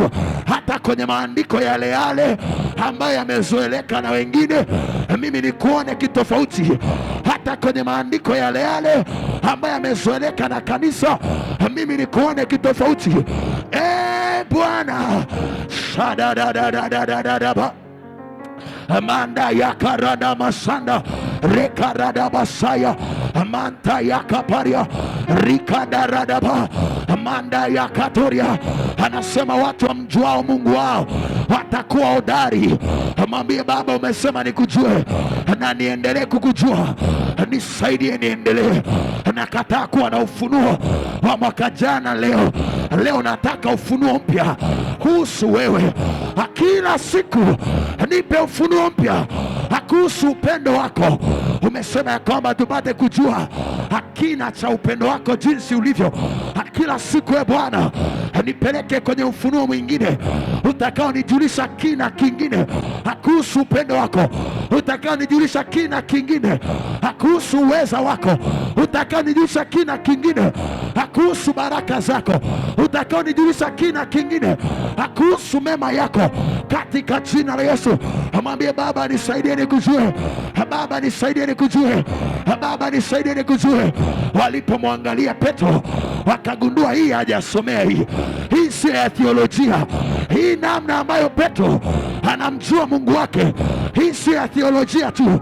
Hii ni kwa sababu amekuwa pamoja na Bwana Yesu na Yesu akajifunua kwake. Na mimi Baba, ninakuomba ujifunue kwangu kitofauti, ujifunue kwangu kitofauti. Ulisema ya kwamba utajidhihirisha kwangu, ujidhihirishe kwangu kitofauti. Shata yana makaya rekada barabasanda yakanda radabasaya amanda yakatoria, katika jina la Yesu. Sema katika jina la Yesu kwa sauti, sema katika jina la Yesu. Bwana Yesu, nijaze maarifa ya mapenzi yako katika jina la Yesu. Sema tena, Bwana Yesu, nijaze maarifa ya mapenzi yako katika jina la Yesu. Mara ya mwisho, Bwana Yesu, nijaze maarifa ya mapenzi yako katika jina la Yesu. Okay, nataka tuombe andiko hili la mwisho. Manta yana masanda kanda rabobosai rekatorianda rabasai rimana masanda ya kapariadaba, katika jina la Yesu. Kitabu kile cha Wafalme wa kwanza 17 ule mstari wa 3 na 4. Wafalme wa kwanza 17 ule mstari wa 3 na 4. Nataka tuombe hapo kidogo. Kanta rabasai manta yana mashanda. Wafalme wa kwanza sura ya 17 ule mstari wa 3 na 4. Nikusomea hapo. Anasema Mungu akamwambia Elia, ondoka hapa, geuka uende mpaka, anasema uende upande wa mashariki, ujifiche karibu na kijito cha Keriti kinachokabili Yordani. Hapo mstari wa 4 anasema itakuwa utakunywa maji ya kile kijito, nami nimewaamuru kunguru wakulishe huko. Alafu mstari wa 5 tuende mpaka mstari wa 5 anasema basi akaenda akafanya kama Bwana alivyosema. Nataka kumwambia Mungu, nijalie neema ya kufanya kila unachoniambia na kwa wakati. Lakini cha pili, Mungu nisaidie niwe mahali sahihi kwa wakati sahihi. Unaona Elia alivyoenda mahali sahihi, alihudumiwa na mahitaji yake yalikuwepo. So Bwana nisaidie niwe mtu wa kukaa mahali sahihi kwa wakati sahihi. Lakini cha pili, Bwana nisaidie niwe mtu wa kutendea kazi neno lako kwa wakati. Hiyo ndio siri ya muombaji Elia kuwa na matokeo kwenye kila jambo. Elia, Mungu alikuwa akimwambia chochote anatii na anafanya kwa wakati. Unaona hata kwenye Wafalme wa kwanza 18 mstari wa kwanza, Mungu anamwambia Elia, ondoka ukajionyeshe kwa Ahabu, maana nitaleta mvua juu ya nchi. Elia anatii na anaondoka kwa wakati.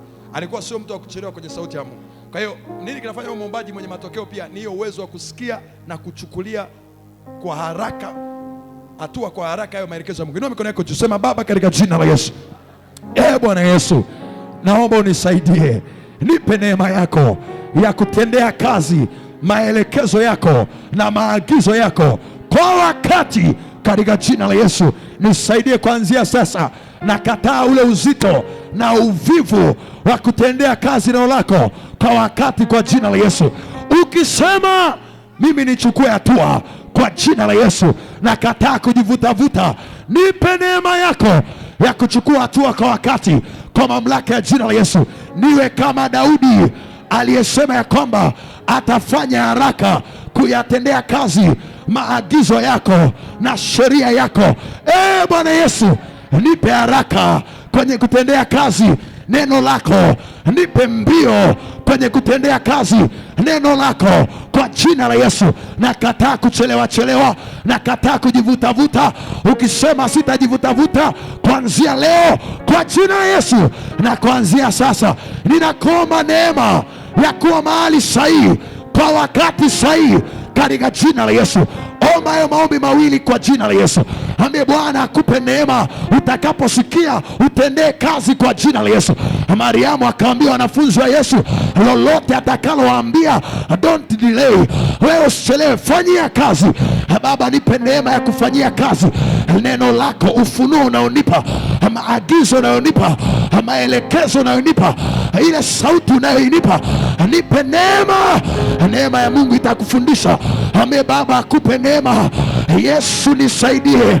Shanda rakataya randa rada basaya manda ya kapari ya kata. Wengine Roho Bwana baada ya hapa atakuongoza kwenye mifungo na atakupa na neema, maana umeitaka neema kama maombi yao.